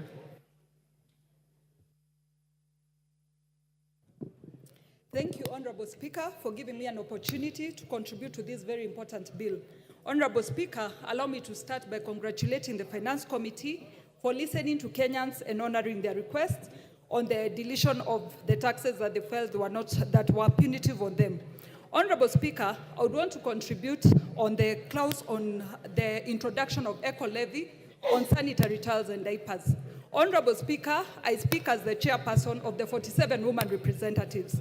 And recently, Honorable Speaker, we had the opportunity of enacting the Education Act of 2016, where we ensured that every student from class 5 to class 8, girls receive their sanitary towels.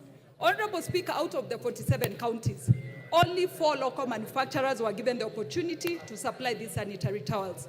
Honorable Speaker, this prominent house has been treated to a lot of drama and untruthful stories of the situation we find ourselves with sanitary towels. Allow me, Honorable Speaker, to state that this levy has been introduced so that we encourage our local production and our local manufacturers, Honorable Speaker. I hear some members say that we will have low supply because we don't have enough manufacturers. Honorable Speaker, I have had conversations with our manufacturers who are able to produce enough sanitary towels for us. Honorable Speaker, a visit to the supermarkets made me learn that sanitary towels that are locally manufactured are cheaper than those that are imported. Honorable Speaker, we cannot allow importers to continue making unscrupulous profits on Kenyans here, yet they pay no excise on their products, and the local manufacturers have to pay VAT on their raw materials. Honorable Speaker, I stand to support this bill, and I stand to support the eco-levy be charged on sanitary towels and diapers to ensure that we grow our local manufacturers. A local manufacturer told me he used to have 600 employees. He has reduced them to 100 because of idle capacity. Honorable Speaker, it is our time to stop speaking from both sides of our mouths. If we want to create employment, we cannot be the defenders of importers. Anybody who wants to import can come set up their industry locally, and that way we are going to give them all the business that they need. And if they lack a place to go and establish their industries, I'm gladly welcoming them to Laikipia County, where they can come and set up a manufacturing industry, and we will not charge them any duty as long as they are producing diapers and sanitary towels locally within our country. Honorable Speaker, allow me to conclude by saying, Honorable Speaker, allow me to conclude by saying, I'm speaking as a user of sanitary towels, as well as a mother to a toddler who uses diapers. So, Honorable Speaker, anybody telling us about imported sanitary towels, they range from the price of 75 shillings to around 175 shillings. Locally produced sanitary towels are ranging between 55 shillings and 75 shillings. Andon Olwach.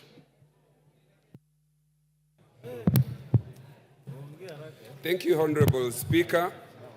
From the very onset, allow me to say that I rise to oppose this bill. Honorable Speaker, the Finance Bill 2024-2025 has redefined our public discourse on things that affect us, especially on the question of how, when, what, and where to tax the people of Kenya. I want to take this opportunity to thank our Generation Z, because they have reminded us of what is stated under Article 2 and how we, as this legislative house, the executive and judiciary, arrive at the positions in which we arrive. Honorable Speaker, this generation in their public discourse on the question of the finance bill has reminded us that the sovereign power actually belongs to them. All this power against the will of Kenyans. Kenyans want development. We have heard the cries of Kenyans. And Madam Speaker, we have done the right amendment. And your time is up. Honorable Muliungi, Mwingi Central.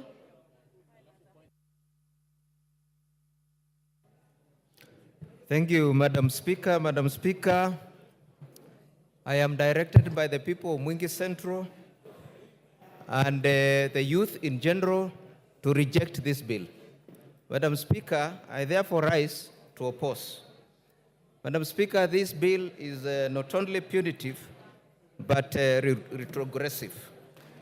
Madam Speaker, the amendments done by the Finance Committee were meant to hoodwink Kenyans because in the first instance, why didn't you put tax on bread? Why didn't you put tax on diapers? Why did you put tax on cooking oil? These are essentials. Why did you put tax on M-Pesa? Why did you put tax on border? Madam Speaker, I'm very disturbed by this finance bill, especially because this government is insensitive even to the sick. There is a tax on cancer equipment, which will eventually increase the cost of treatment of cancer. Madam Speaker, the bill in general intends to increase taxation, which eventually will increase the cost of living. And it will make life harder and make Kenyans poorer. Madam Speaker, we recall that the Kenya Kwanza government promised a bottom-up economic model, taking money to the hustlers, to the villages, to the poor. But this bill is now taking money from the poor and bringing it back to Nairobi. Madam Speaker, I care for the people of Mwingi. I care for the jobless. I care for the youth. I care for the hustlers. I therefore reject the bill. I reject high taxation. I reject high cost of living. I reject poverty. I reject oppression. I condemn Treasury for bringing this shoddy bill to Parliament. And therefore, I demand its withdrawal. Madam Speaker, I oppose archaic, punitive, outrageous, and careless finance bills in the future. I say no to this finance bill. I say no to oppression. I say no to unfair taxation. I say no to poverty. I reject the finance bill. I reject. Thank you, Madam Speaker. Member for Butere, Honorable Tindi. Asante sana, Madam. Asante sana, Bi Speaker, kwa kunipea nafasi. Jambo la kwanza nataka niseme nimesimama kwa kupinga mswada huu wa fedha mwaka wa 2024. Bi Speaker, vile unajua Wakenya wanahangaika, gharama ya maisha iko juu, na serikali ambayo iko kwa mamlaka ilitafuta kura na mamlaka ikiambia Wakenya ya kwamba watashukisha ushuru, wakasema ya kwamba wataweka pesa mfukoni, watatengeneza kazi na watafanya maisha ikue mema kwa ule Mkenya wa kawaida. Kwa hivyo hii mswada wa fedha unaongeza ushuru ambayo ni kinyume na vile walieleza Wakenya. Hii mswada unaongeza gharama kwa ubebaji wa miwa kutoka kwa shamba ikienda katika kiwanda, na hiyo itadhuru bei ya mkulima kupata ile faida kutoka kwa miwa. Pia tuko na kipengele ambacho kinaongea kuhusu maneno ya kuongeza bei kwa vifaa vya kufanya utafiti katika ugonjwa wa saratani. Kwa hivyo mimi kama mjumbe wa Butere, Bi Speaker, mimi napinga mswada huu wa fedha 2024 na nasema ya kwamba wenzangu ambao wako kwa serikali watimize ile ahadi ambayo waliambia Wakenya. Tunataka tuone mama mboga akifaidika katika serikali, tunataka kuona bodaboda akifaidika, tunataka kuona mtu wa chini ambaye ni hasla akifaidika, tunataka tuone viwanda zikiwanawiri, sio kuweka ushuru mingi katika viwanda. Kwa hivyo, Bi Speaker, mimi kama mjumbe wa Butere nataka niende katika rekodi ya kwamba nimepinga mswada huu, na najua Wakenya wengi wako na sisi tutapiga kupinga mswada wa 2024. Asanteni sana. Member for Sigor Lochakapong. Yeah, thank you, Honorable Speaker. Now I rise to support this Finance Bill 2024. And Honorable Speaker,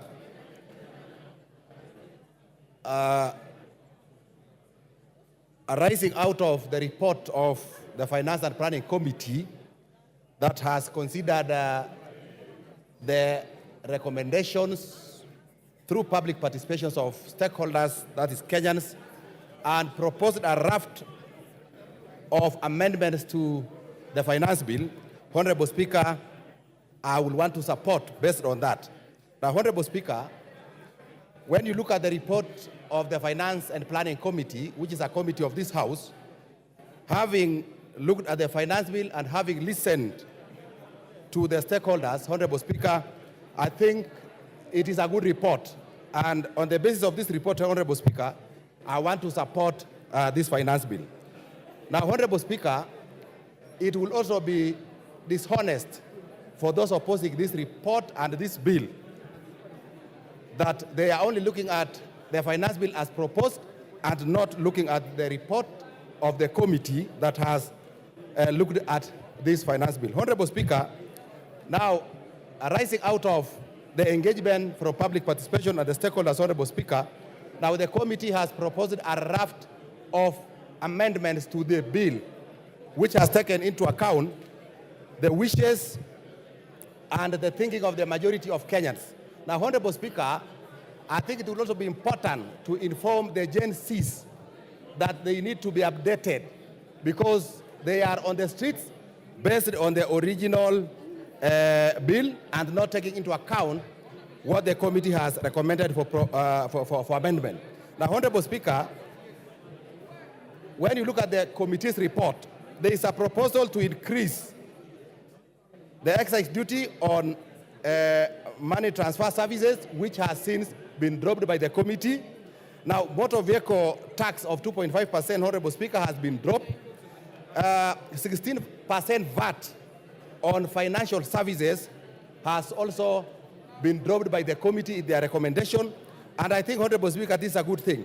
Now, Honorable Speaker, from the report of this committee, now, KRA, they have dropped the KRA to access personal data, and that has been dropped. 16% VAT on solar has also been dropped. Now 16% VAT on ordinary bread has also been dropped. So I think it is good to tell the country that that is what has happened. Now, Honorable Speaker, there is a proposal in the budget of 1 billion shillings for livestock. Member for Migori, Honorable Fatuma.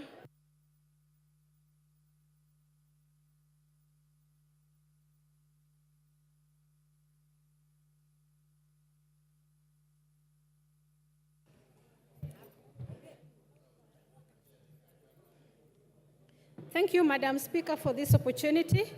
I stand here to confirm that I will vote no, and I oppose this bill with the strongest words possible.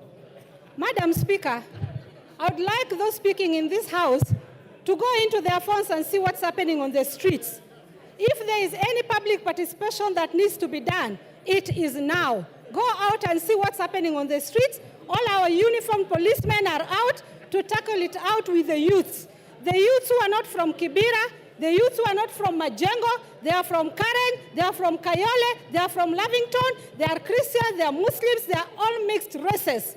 They are against this bill. But because they voted for me, today I will vote for them, saying it is a no. Madam Speaker, there is a problem with the youth getting jobs in this country.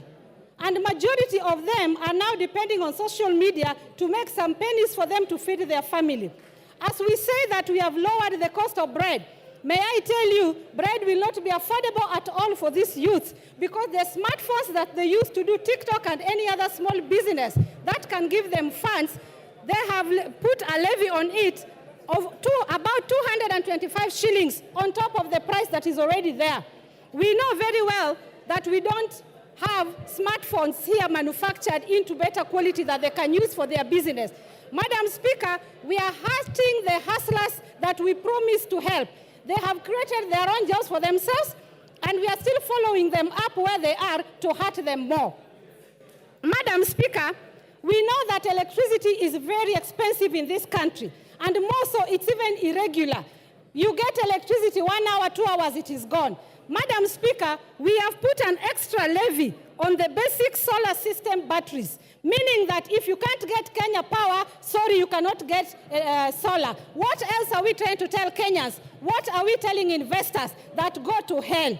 And I am telling you, Madam Speaker, since this government came into power, we have 30 companies that have closed down, including my favorite son's company called Cadbury that makes Cadbury chocolates. Soon he won't be able to get them at all because the company has closed. And other more like Procter & Gamble, Rickett & Banker, Colgate Palmolive, Cadbury, even Rubber. I can go on up to 30. Unfortunately, we brag here and say that we are creating jobs. May I tell you, the sanitary pads that we are bragging here that we have put levy on imported ones. I want you to know that all these women in this house, plus your daughters and sons, fellow men, they know that these sanitary pads that are being put on tax here, in other countries they're given. Member for Mandera South, Honorable Abdul Haro.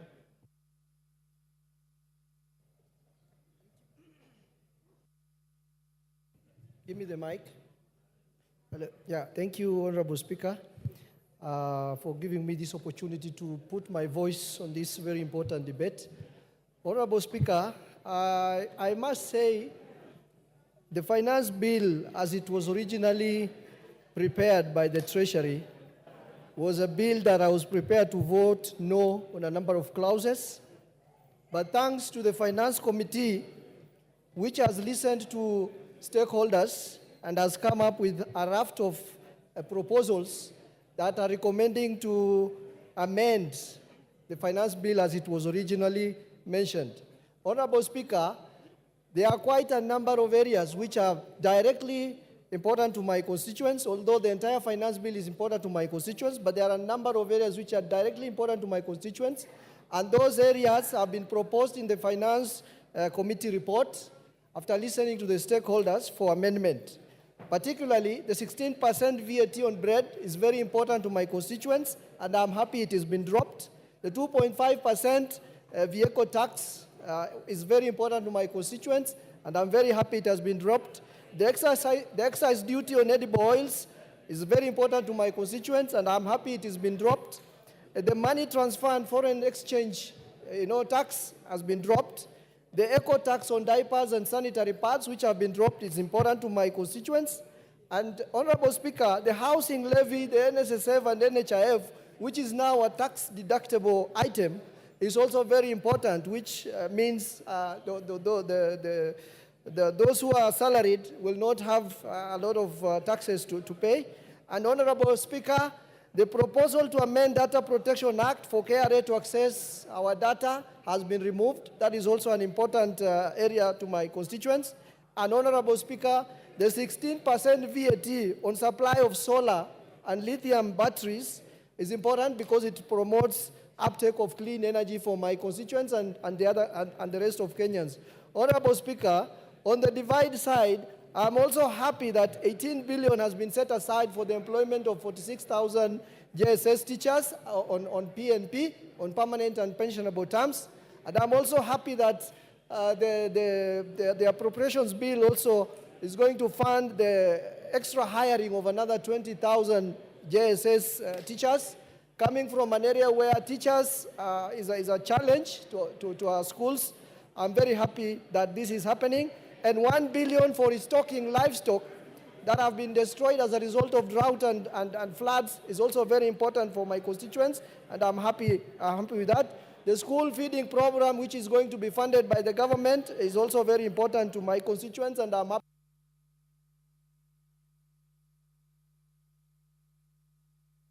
Your time is up. Member for Westlands.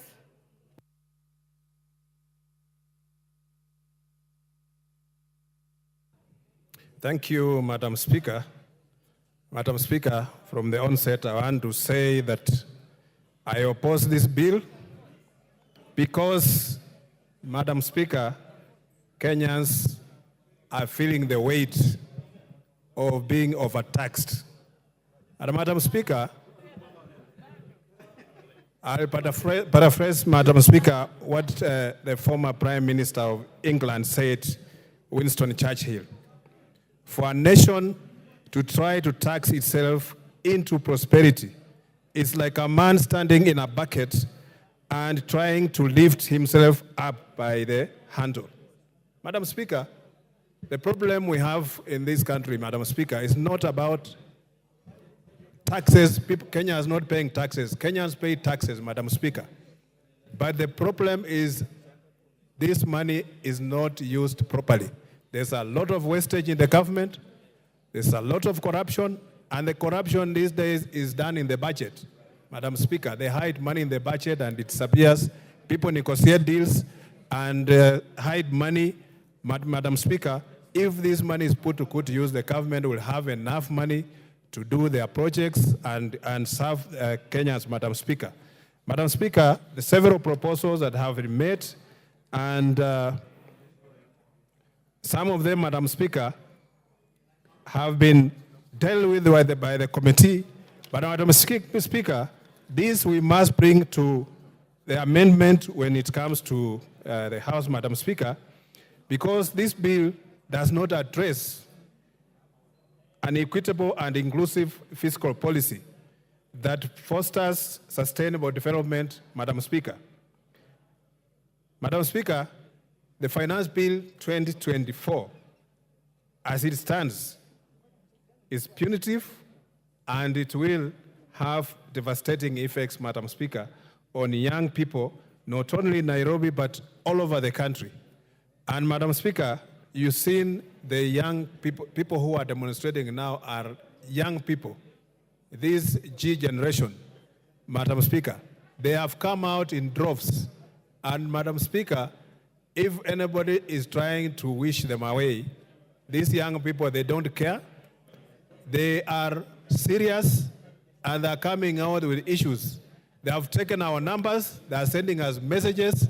And Madam Speaker, these children are now saying no, and that was the government promised that they are going to lift their lives from bottom to up. But now it looks like it will never happen. So, Madam Speaker, this bill does not address those issues, and I oppose. Honorable Mark Mwenje. Thank you, Honorable Speaker. Honorable Speaker, I rise to reject this finance bill.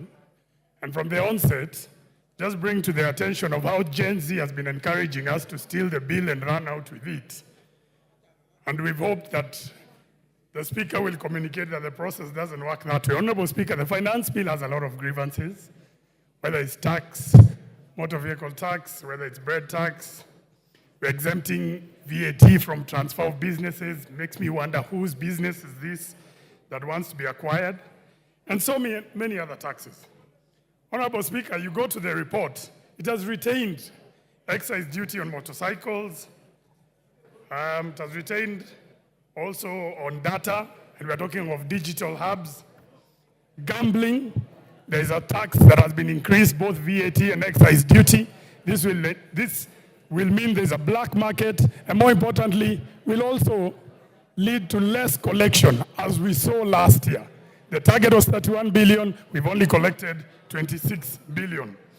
We should learn from what has happened with capital gains tax. We increased it last year. This year it's been reduced. Why? Because we collected less.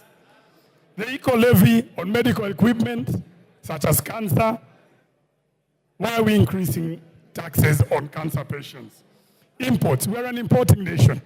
We must accept IDF, RDL, until we're able to produce locally to satisfy our local market. We must consider that we are still an importing nation.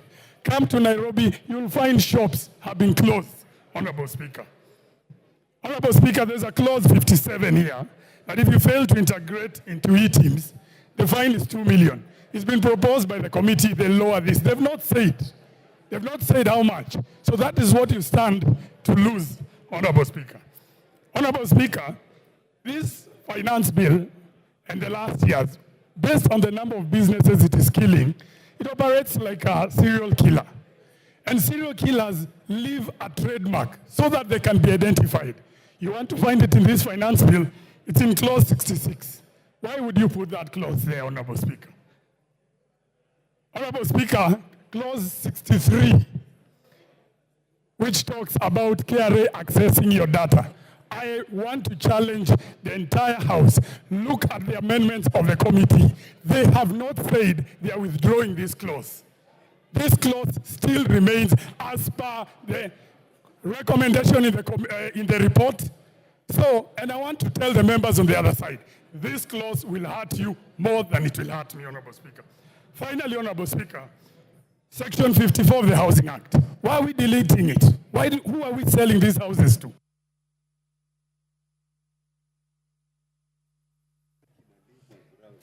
Honorable Ngelechei.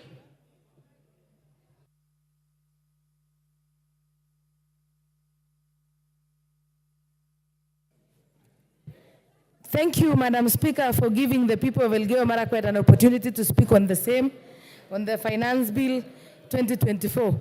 Madam Speaker, first of all, before I say something, at times it is very dishonest or very ignorant for members of Parliament who would want to celebrate the increase in CDF, NGAF, and get other funding for maybe electricity, water, without telling Kenyans where the money is supposed to come from. Again, Madam Speaker, I think there is a misconception there in the public, especially the Generation Z. They don't understand that the finance bill is there to enable the budget, for the budget to be implemented. We cannot purport to implement the budget without actually knowing where to get the money from, Madam Speaker. It is, I want to say, for the Generation Z to get jobs, we need to impose tax on imported goods so that we encourage our local manufacturers, Madam Speaker, to be able to produce and employ these youth, Madam Speaker. This tax will ensure that the JSS teachers get employed, Madam Speaker. We also, recently we saw the intern doctors demonstrating, Madam Speaker, and the government could not raise funds to facilitate and pay them, Madam Speaker. The only way that this can be realized is, Madam Speaker, by ensuring that we get tax and we get levies from Wananchi, Madam Speaker. Madam Speaker, there is also a misconception on so much. I am a farmer and I come from Elgeyo Marakwet where people farm. Tax on imported potatoes, eggs, avocados from outside. I think I support, Madam Speaker, because we also need our farmers to produce and sell their produce, Madam Speaker, in the local market. But then, Madam Speaker, if we waive the tax from eggs that are from outside potatoes, they always flood our market from our neighboring countries. And our farmer is going to lose it big time, Madam Speaker. Madam Speaker, somebody called Benjamin Franklin said, in this world, nothing can be said to be certain except death and taxes. For a country to run, Madam Speaker, and I want to pity the current government, Mr. Speaker, sir, because when it borrows, there is complaint and public outcry that we are over borrowing. Again, when it tries to get them an outcry. I think there is something that people who have a knowledge and idea are misleading young people, maybe who are not aware of what it is, Madam. Charles Onjoke. Charles Onjoke. Honorable Speaker, thank you for the opportunity that I may contribute to this bill. On behalf of the people of Bonchari, who have sent me various views about this bill, they have taken time to go through it. Some of the issues they say are as follows: that there's wanton wastage of government public funds. If that were to be stemmed, then we can have a better economy and a better bill. 2, the bill as is, the VAT on bread is not acceptable by the people of Bonchari. The tax on motor vehicles, and most of the taxes seem to be dampening the economy. We'd have to see a situation where the taxes promote the growth of our economy. The basis of taxation is 2 things, the base and the rate. We seem Treasury and KRS to be fixated on the rate. The base is stagnated. How I wish we focused more on the rate so that there's more relief on the Kenyans who are paying the taxes. Honorable Speaker, people of Bonchari would want a tax that is more humane, a tax that they can afford because they are impoverished, they are overburdened as things are now. School fees is a problem to pay, medical fees are a problem to pay because there's not money in their pockets. We hear that the economy is doing well, and if the economy is doing well, this will be reflected in the base of the tax. But instead we are seeing the rate being raised without being compensated on the base that is said to be growing. The 2 items that are touted to indicate that the economy is growing is the dropping inflation and the exchange rate. However, the public debt that is rising all the time is not discussed. The unemployment, where you get 2 out of 3 people unemployed, particularly the youth, is not discussed. Those are very critical items of the economy, the state of any economy. We want measures in our physical strategy or plan that speak to addressing the unemployment in this country. With those, Mr. Speaker, and following the recommendation of the people of Bonchari, I object the bill.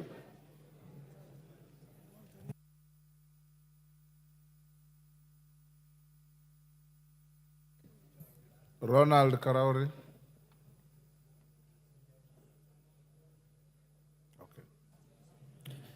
Thank you, Mr. Speaker, for giving me an opportunity to contribute to this motion. And I want to start by commending our Gen Z Kenyans who came out in large numbers. I think some of us who are never involved in politics, and these young people are realizing now that change will not come if they do not get involved. We've all received so many text messages from these Kenyans from all over the country. Some of them were asking for donations, some of them were for sponsorships for school, most of them were about the finance bill. We're also getting M-Pesas to confirm our identity. Mr. Speaker, regrettably, the maximum amount I got was less than 50 shillings, while most of my counterparts got over 100,000. But I want to encourage Kenyans to keep contributing because I have a foundation which supports needy children in Kansarani to go to school. I understand the frustration of these Kenyans. When there is a tax on bread, when they do not have jobs, I understand why they would go on the streets. When you have failure in collection of taxes and never achieve the target, and you see bloated budgets and expenditures, it is very likely that people will go on the street. When you see a policymaker, I saw someone from KRA on TV the other day who could not explain the motor vehicle tax. This only creates the perception in the public that these taxes are out there to hurt them and not to help them. But even as I say that, Mr. Speaker, we must come back to reality. We have a budget deficit that we need to bridge. We need to stop borrowing. Members of this House passed a budget policy statement. I talked to one of my colleagues here and he told me we will pass the budget policy, but we will reject the finance bill. You know, when we talk about integrity, we need to start there. The changes have already been made, and I want to commend the Finance Committee. The VAT on bread has been dropped. The excise on vegetable oil has been dropped. The motor vehicle tax has been dropped. Mobile money transfer has been dropped. I would be a very deceptive individual if I did not change my stance and now support the bill with the amendments. For the Gen Z, I want to tell you the headlines of yesterday's newspapers. Nation headline said, Ruto backs down. The Standard talked about Ruto beats a retreat. My advice to them is that you've already won. In terms of the budget policy, the changes have been made in the finance bill, and you should be celebrating. And with those... Evo Bara.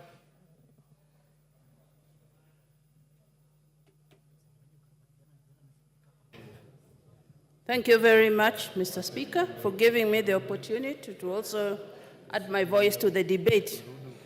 Mr. Speaker, on behalf of the people of Kabondo Kasipul and all those concerned Kenyans who have sent me their messages, I want to reject the bill. Mr. Speaker, I listened to the chair of budget, Mr. Ndindi Nyoro, when he gave a raft of areas of budget cuts in case we do not approve this budget. Mr. Speaker, as we explain to the people on why the budget cuts, he may also need to explain to the people on how much was raised from the taxes, raised taxes. He may need to explain on the loans, foreign loans and the local loans that have been borrowed. We may need to explain the housing levy receipts. He may need also to explain to us how much has been disbursed for the Hustler Fund, as we also explain on why we are recommending the cuts. Mr. Speaker, I've also had a lot of talk on the Generation Z. Mr. Speaker, it is not about, I think they have missed the point. It is not about the paper. It is not about the bill that we are discussing. Mr. Speaker, I believe this is a reaction to the frustration of the people of Kenya on the high cost of living. Mr. Speaker, it's an act of frustration on the loss of jobs and also the drastic reduction of their disposable income from the taxes. Mr. Speaker, we need to give them hope. Going back to the discussion of today, Mr. Speaker, on the budget and on the finance bill, I have noted that the committee met a lot of industry players, and many of them, if we are honest, rejected the bill with reasons. Mr. Speaker, the committee has attempted to make amendments, which we have seen, but I believe it is not enough because I can still see a budget gap of 76 billion. Mr. Speaker, the recommendations that they have given to bridge this gap may not be sufficient and may have a ripple effect on the people of Kenya, because increasing the cost of the fuel maintenance levy will only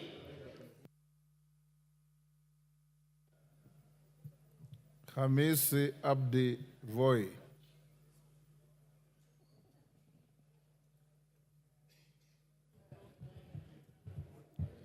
Asante sana Mheshimiwa Spika. Nasimama kutoa mchango wangu kwa mswada huu wa fedha wa mwaka 2024. Kwanza kabisa nasema kama mwakilishi wa watu wa Voi, nimepata ujumbe mingi ambazo zinanihimiza, zinanisindikiza nisiunge mkono mswada huu, na mimi nakubaliana nayo, na sababu za msingi ni kuwa mswada wenyewe ulivyotengezwa tangu awali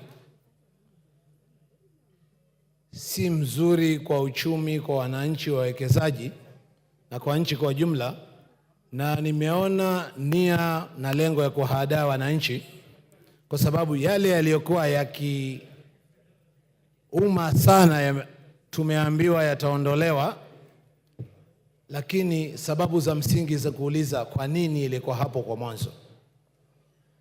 Na nichukue tu nafasi niseme, vijana wetu wameongea, wamejitokeza, na inahuzunisha, inafedhesha kuona kuwa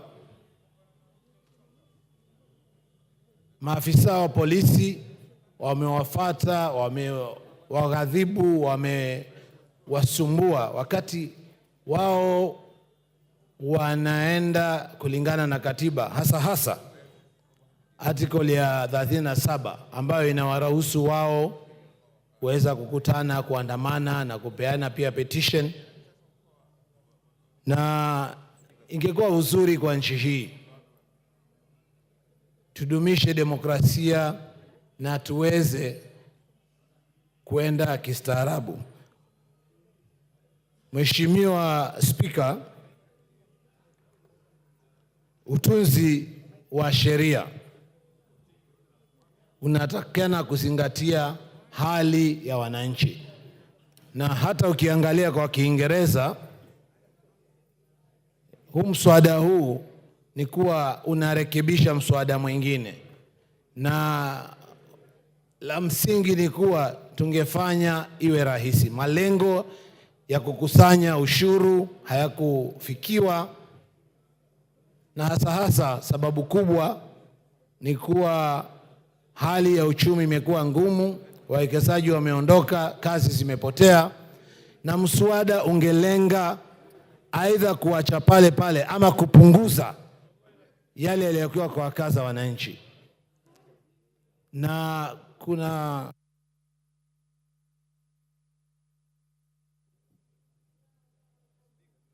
time up. Lisa Chelule.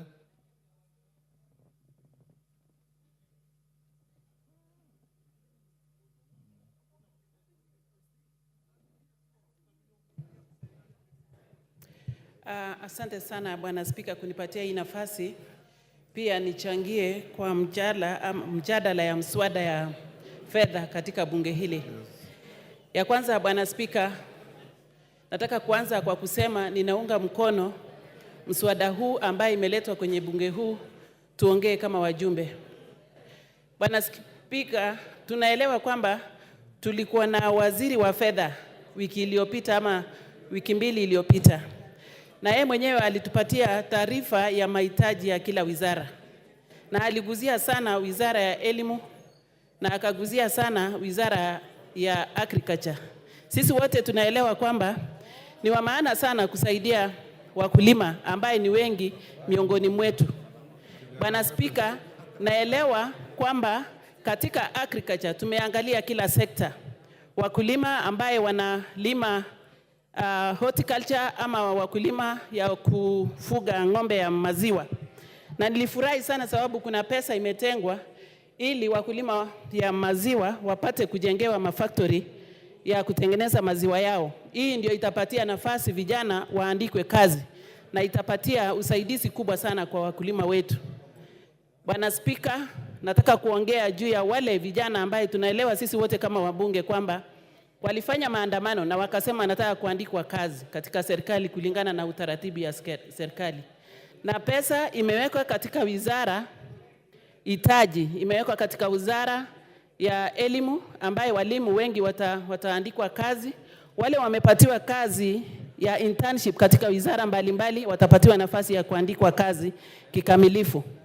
Bwana Spika, tukiongea mambo ya fedha na tukiongea mambo ya hii mswada ambaye imeletwa, ni kitu ya maana because hakuna vile tunaweza sema leo tuko na hitaji katika serikali yetu na tuendelee kuomba pesa kutoka manchi zingine. Pesa ambayo tunapatiwa kwa riba ya juu, pesa ambayo watoto na watoto wetu watalipa. Ni vyema na ni njia mzuri sisi wote kama viongozi ya nchi hii tuwe na nia mzuri. Wengi tunaongea mambo ya barabara, tunaongea mambo ya maji, tunaongea mambo ya stima, na hizi zote ni maendeleo, Bwana Spika. Kwa hivyo nachukua nafasi kusema tumeletwa katika bunge hili tuongee juu ya majukumu yetu kama viongozi. Na majukumu yetu ni tuambie Wakenya ukweli ni nini inaendelea. Hakuna haja tunyamaze kama viongozi na baadaye tuchukue pesa katika manchi zingine ambaye tutatatua mashida zetu kama wananchi wa Kenya. Kwa hivyo ninasema hivi, Bwana Spika, ninaunga mkono mswada huu na niko kusimama kwa niaba ya walionichagua.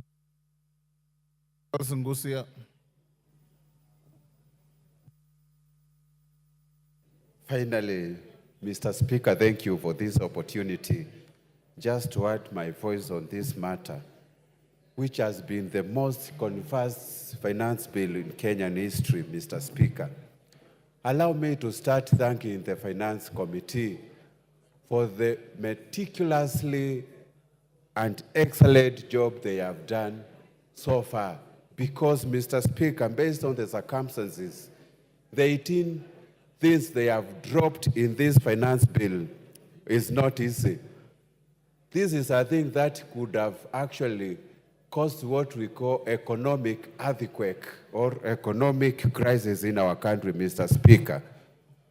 I am thanking them because they have dropped the following proposals. One is motor vehicle tax, excise duty on telephone, internet and mobile banking, 16% VAT on solar, on supply of solar, and eco levy actually on some of the few items, and even the proposal to levy the capital gains on the transfer of the property. However, Mr. Speaker, based on all these 18 issues they addressed to the Kenyans, I still feel the mood in the country, and even what we call the Finance Act of 2023, Kenyans have not recovered on all these issues, Mr. Speaker. And based on what I have been instructed by my voters, based on what Kenyans are doing at the moment, even now, going all over the street, I want to oppose this finance bill on that issue. Mr. Speaker, I think we can actually do a lot of things. And the reason why I'm opposing the finance bill, number one, is a proposal to increase the import declaration fee at a rate from 2.5% to 3%.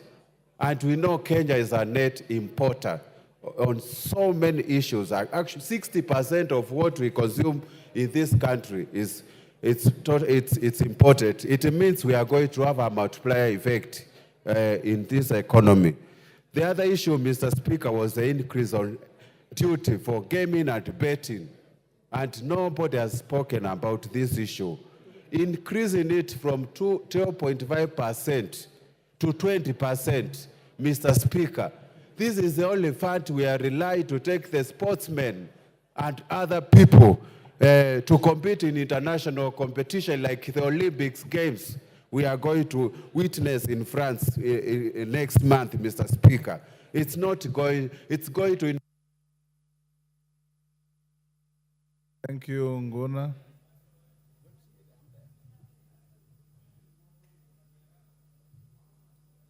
MP Brett.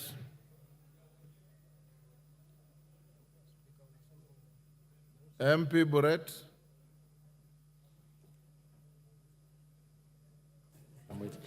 Thank you very much, Mr. Speaker. I rise to support the motion, not the motion, the bill, finance bill, together with the proposals that the Finance Committee has recommended in their report.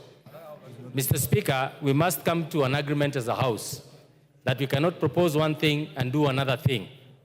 We did indeed made proposals as this House and passed the appropriation bill, allowing the Budget Committee to be able to appropriate the funds that we had thought are of essence and also of great concern to the people.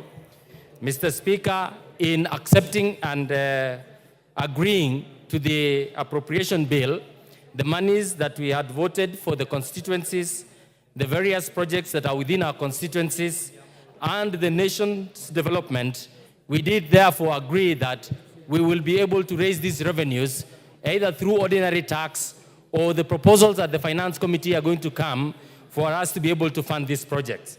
I find it hypocritical for members to rise up here and say that they will reject the finance bill in totality and also refusing to acknowledge that therefore it must be accompanied by reductions or some elimination of some of the projects and the expenditures that you had proposed. Mr. Speaker, having read through the appropriation bill, this bill had proposed 1 trillion shillings, close to 1 trillion shillings, on repayment of interest on debt. This in itself has been monies that were taken, loans that were taken by the previous governments combined. And we must be able to pay for these debts. We must be able to move forward as a nation by approving and acknowledging that as a nation, we should be able to raise our own revenues by whatever means possible, but making sure that the most vulnerable of us are protected. I support this bill, Mr. Speaker, and the proposals because it makes provisions for the employment of the JSS interns, the 46,000 of them, that they will be able to be taken in as permanent and pensionable, Mr. Speaker. I also would want to take this opportunity, Mr. Speaker, that TSC may consider the letters that they sent to the JSS interns who went on strike, demanding that they be employed for the purposes of them benefiting from these monies and these revenues that we are raising for their employment. For this, Mr. Speaker, I support with the amendments and the adoption of the report of the Finance Committee. Thank you, Mr. Speaker. Mumias West.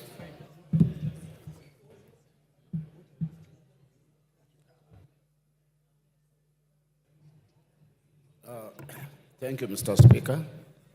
Mr. Speaker, like all other colleagues of mine, we have also received messages from my constituents telling me to reject this bill. Mr. Speaker, on the outset, the bill as it is, I reject it because it carries a lot of things which are not affordable to ordinary Kenyans. However, Mr. Speaker, I can see that the Committee of Finance did public participation, and so many industries contributed to this. And there are reports, there are amendments that were suggested, which are, some of them are definitely positive. And we cannot shut our eyes on this type of issue. Because, Mr. Speaker, if the amendments come as they are proposed, then some of us will have to, I will have to support. There is this 16% on bread. If it's going to be dropped as suggested, then I have no issue with it. This transportation of sugarcane, if it is amended and dropped, my people will be happy about it. There's also VAT on financial services and foreign exchange and foreign trips, whereby you have issues with the passports if you are going to look for a job outside. Has also been considered for amendment, which will take place together with the amendments that we are going to receive. And Honorable Speaker, they have also dropped 2.5% of motor vehicle tax. And if that happens, we have no problem, Honorable Speaker. Honorable Speaker, there's also this issue of employing junior secondary school teachers. This money if it is available, we'll have no problem with that tax. And also vegetable oil tax. If the amendment is removing it, we have no issues, Honorable Speaker. I therefore wish to say that we are waiting for the amendments to come and we effect it. Thank you, Honorable Speaker. Kiarao.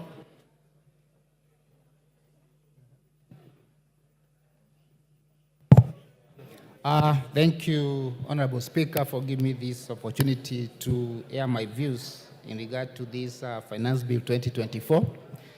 Honorable Speaker, I would like to start by reminding all of us that this is a house of debate.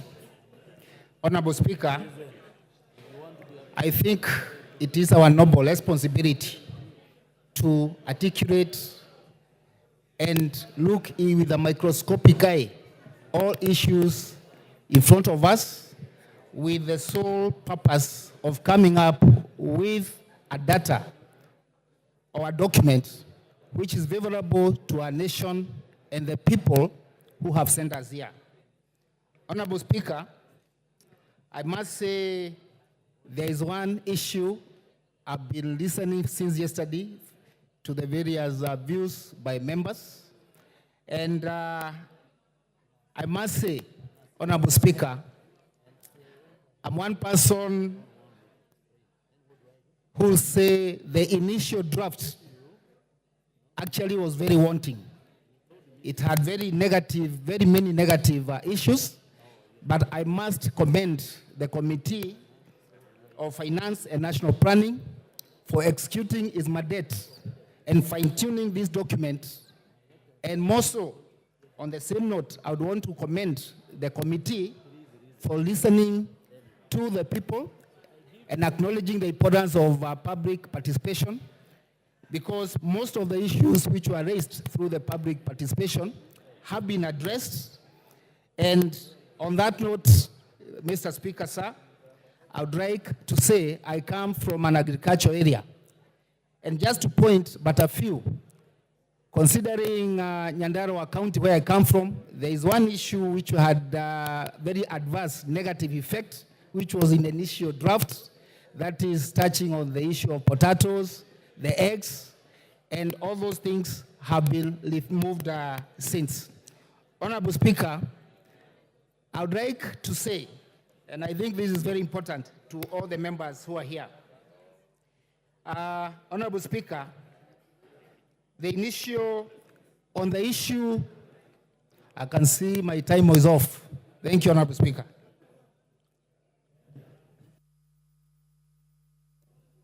Kilifi Women Rep.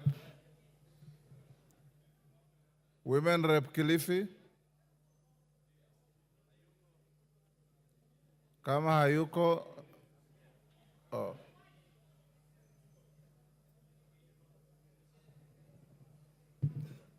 give her the mic.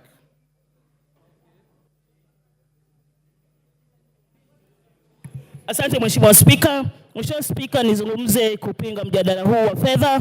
Mheshimiwa Spika, kuelezea bunge hili kuwa pesa za bajeti zinaweza kupatikana tu kwa njia tatu: kutoza kodi wananchi, kuendea mikopo nje, au kupunguza bajeti ile ambayo imepangwa. Mheshimiwa Spika, ukiona wale wananchi kule nje wanaandamana, ni kwa sababu ya kutozwa kodi. Katika bajeti hii ilikuwa imeletwa hapa, yale makadirio ya kutoza kodi ndio umefanya saizi mimi naunga mkono wale wanaandamana kule Kilifi leo, kwa sababu waliona katika orodha ya utozwa ushuru, kutozwa ushuru mkate, kutozwa ushuru magari ya mwananchi wa Kenya wa kawaida. Mheshimiwa Spika, watu kama Ichungwa, kina Osoro, vijana wadogo hawa wamefura kichwa. Mheshimiwa Spika, hawatumii magari siku hizi, wanatumia ndege, chopa waende kwa kila mkutano. Ndio maana wameenda kusimama kusema magari yatozwe ushuru. Wananchi wako kule nje, kutozwa ushuru vyombo vya kupima saratani. Mheshimiwa Spika, Honorable Mbeyu, there's a point of order. Yes, Karemba. Order. Karemba. Give to Karemba the... Honorable Speaker, I want to rise on a standing order number 107, but F. Niulize, I want to ask whether the honorable member is in order to refer to the Honorable Soro and his colleague as having a big-handed. I think that is very unparliamentary, and she should withdraw those remarks. Honorable Mbeyu, I was consulting with a member, I didn't hear. If you say that, you are out of order, and you withdraw those unkind remarks to your colleagues. Mheshimiwa Speaker, sijajua amesema nini, lakini nitampa mfano tu. Nasema hawa wameweka kodi ya magari ya mwananchi wa kawaida kwa sababu saa hizi tunawaona wakitembea na ndege wakienda mikutano, na huu ni ukweli. Niko na ushahidi, Mheshimiwa Speaker. Wiki mbili zilizopita, Mheshimiwa Ichung'wah alishuka port na ndege. Niko na picha kwa simu yangu. Kwa hivyo hawezi kuweka kodi ya magari. Yes, ya pili, Mheshimiwa Speaker. Kagombe, order. Honorable Kagombe. Mupe Kagombe. Mr. Speaker, I rise on standing order number 107. And Mr. Speaker, we are creating a very bad precedent where you make a ruling on someone to withdraw a statement and they proceed to make contributions to this House as if you have not made a ruling. I beg, Mr. Speaker, Honorable Karemba stood here and he has pointed out issues that have been delivered to this House that are disorderly and outrightly false. She knows that she has contracted. You've made your point. So please, let her continue. Mbeyu, I told you withdraw the remarks that are offensive against your colleagues. Now you proceed to say somebody landed somewhere with in an aircraft. Does that make somebody big-headed? Yes. Withdraw those remarks. Mheshimiwa Speaker, nimeondoa maneno hayo na nataka Mheshimiwa Kagombe pia apambane na hali yake kule kotini, atuache tuzungumze wananchi wa kawaida. Mheshimiwa Speaker.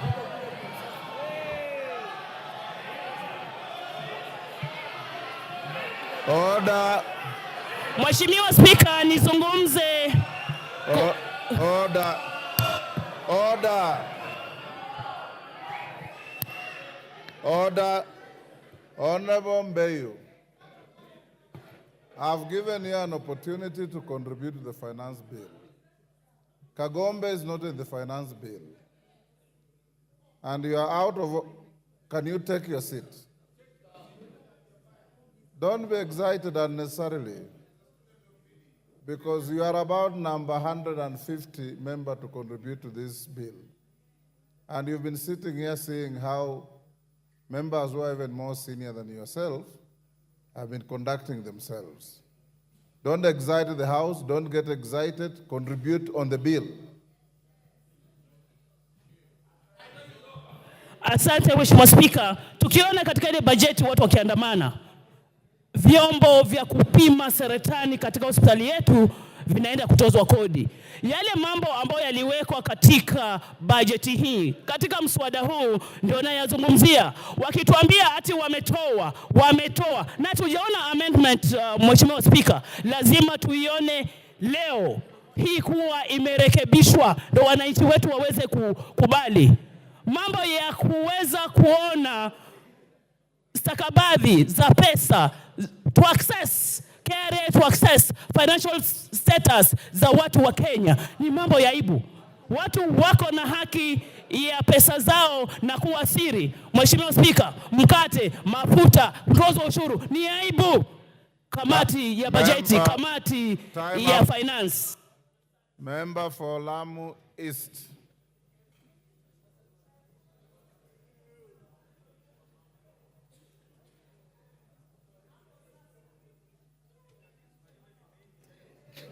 Asante Bwana Spika kunipatia nafasi nami nipate fursa ya kuchangia.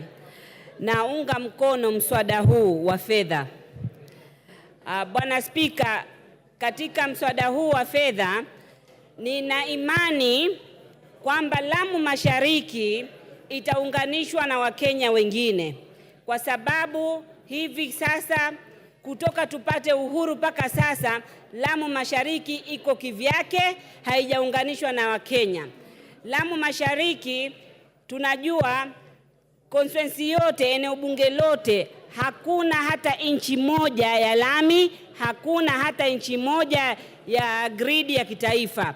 Pesa zikipatikana, watu wangu wa Lamu Mashariki wataunganishwa na Wakenya wengine. Tunajua kuunganishwa eneo bunge na eneo bunge lingine inaunganishwa na mtandao wa barabara, inaunganishwa na gridi ya kitaifa. Sisi kwetu bado hatujapata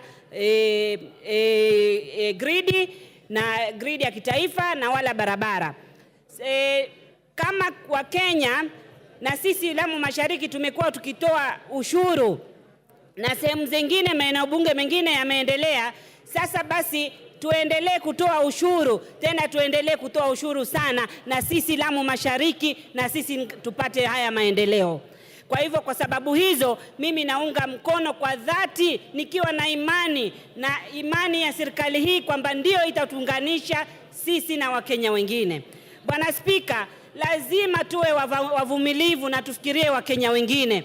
Kama nyinyi sehemu zingine zimeendelea na mumeshiba, sisi wengine bado tuna hamu na maendeleo hatujapata.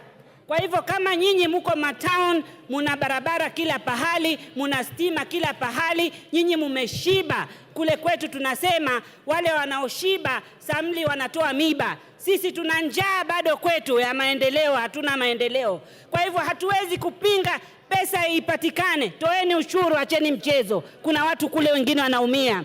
Ushuru ndio kuendelea kwa nchi. Sisi tunavumilia. Kama mimi Lamu Mashariki siwezi kwetu haiwezekani interns wale walofuzu kwa walimu kufanya kazi kwetu, kwa sababu gharama za usafiri ni ghali kuliko salary. Lakini tumekubali walipwe ili Wakenya wengine waendelee. Sisi kwetu lazima waandikwe walimu, na walimu wale wanaandikwa permanent and pensionable ndio wanaweza kwenda kufanya kazi Lamu Mashariki. Kwa hivyo nataka hii pesa, shule zetu zingine hazijaona walimu kama chemistry teacher kutoka shule zijengwe. Sasa hii ndio serikali hii ina hope tupate walimu na Koyo Onyango.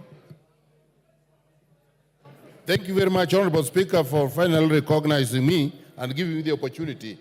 On the onset, I want to reject this proposal, and I want to implore my colleagues that budget making is a process, is a job of this House, and we should never abdicate our responsibilities. We are in conversation with my colleagues the other side, and we all agreed that budget proposals were not good, they were unfair for our people. But somewhere, a meeting was arranged, and the leadership of this country and my colleagues met, and they agreed. And I'm happy that they have made proposals to remove certain things. What I'm wondering, and I want to warn my colleagues, is that those things that are being removed, the government is going to circumlocute and bring them in other ways. And this budget is going to hurt the public, and the public outcry will reach you. I want to say so because I have not seen, they have not been pointed where the changes are going, where the money is going to come. But my fears have now been confirmed by a letter I saw this morning that came from the CS for Treasury. And they have been reinforced by the assertions by my colleague, the respected chairman of Budget Committee, who has come and read drafts of things that await us just in case we do not pass things the way they want. I want to say that these proposals are deceptive, and we need to stand firm and make sure that changes that are injurious to the people we represent are not allowed. I want to repeat to this House the old adage that there is no taxation without representation. Where I sit, the people I represent, there is serious manufacturing, there is serious farming, there is serious business going on. Government, every taxation circle harvests a lot of money from already constituency through sugarcane farmers. Yes, Koyo, there's a point of order from Honorable Mandazi. Oh, thank you. Mandazi, what is the point of order? Thank you, Speaker. In the same way that Honorable Nsengu yesterday rose and requested your ruling on the fact that as members of Parliament who keyed in as early as 7 a.m. today, with all fairness, Mr. Speaker, we would want to request you again to rule today that those of us who keyed in, our cards should remain in for the afternoon session. Thank you, Speaker. Thank you very much, Honorable Speaker. I thought Koyo was out of order, but he's not. When we rise in the next few minutes, leave your cards. People need to be very patient. I've been queuing here since 10 o'clock yesterday, and I was here very early in the morning. But because of resilience, the Speaker has finally seen me and given me the opportunity. Mr. Speaker, I want to remind these people that my constituency chants a lot of money to the treasury. But when it comes to development, real development, they only see in the neighborhood. They did not know why real development was not taking part in their place until the Deputy President carelessly asserted that this country is led through shareholding, that we need to be a shareholder. So my constituents happen not to be shareholders, and they see elaborate electrification program in the neighborhood. We are at epicenter of different constituencies. So they see roads that are meant for county government are being tarmacked all over in the neighborhood. When they have their own challenges, we have marauding floods every year that affect the constituency. When we ask for money, we are told there's still no budget, let us wait for money. But in the neighborhood, you see certain things happen. We want taxation that also comes with. Members, before we rise, like we directed you this morning, we hope by 3:30, the mover will be called to reply. Make sure you have your electronic card for voting. I'm told the clerk had already circulated information so that we can be able to spend less time on voting and do other business. It matters not whether it's roll call or electronic card. Even that electronic voting is not a secret vote because it appears on the screen, it will be on Hansard, and everybody will know how you voted. So it matters not whether you are saying yes on the floor or no on the floor. An electronic vote for purposes of the House is not a secret vote. Order, honorable members, will you be upstanding?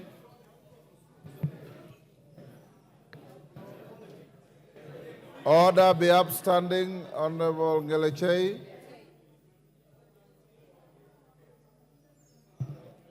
Honorable members, it's now 1:01, and the House stands adjourned until 2:30 this afternoon.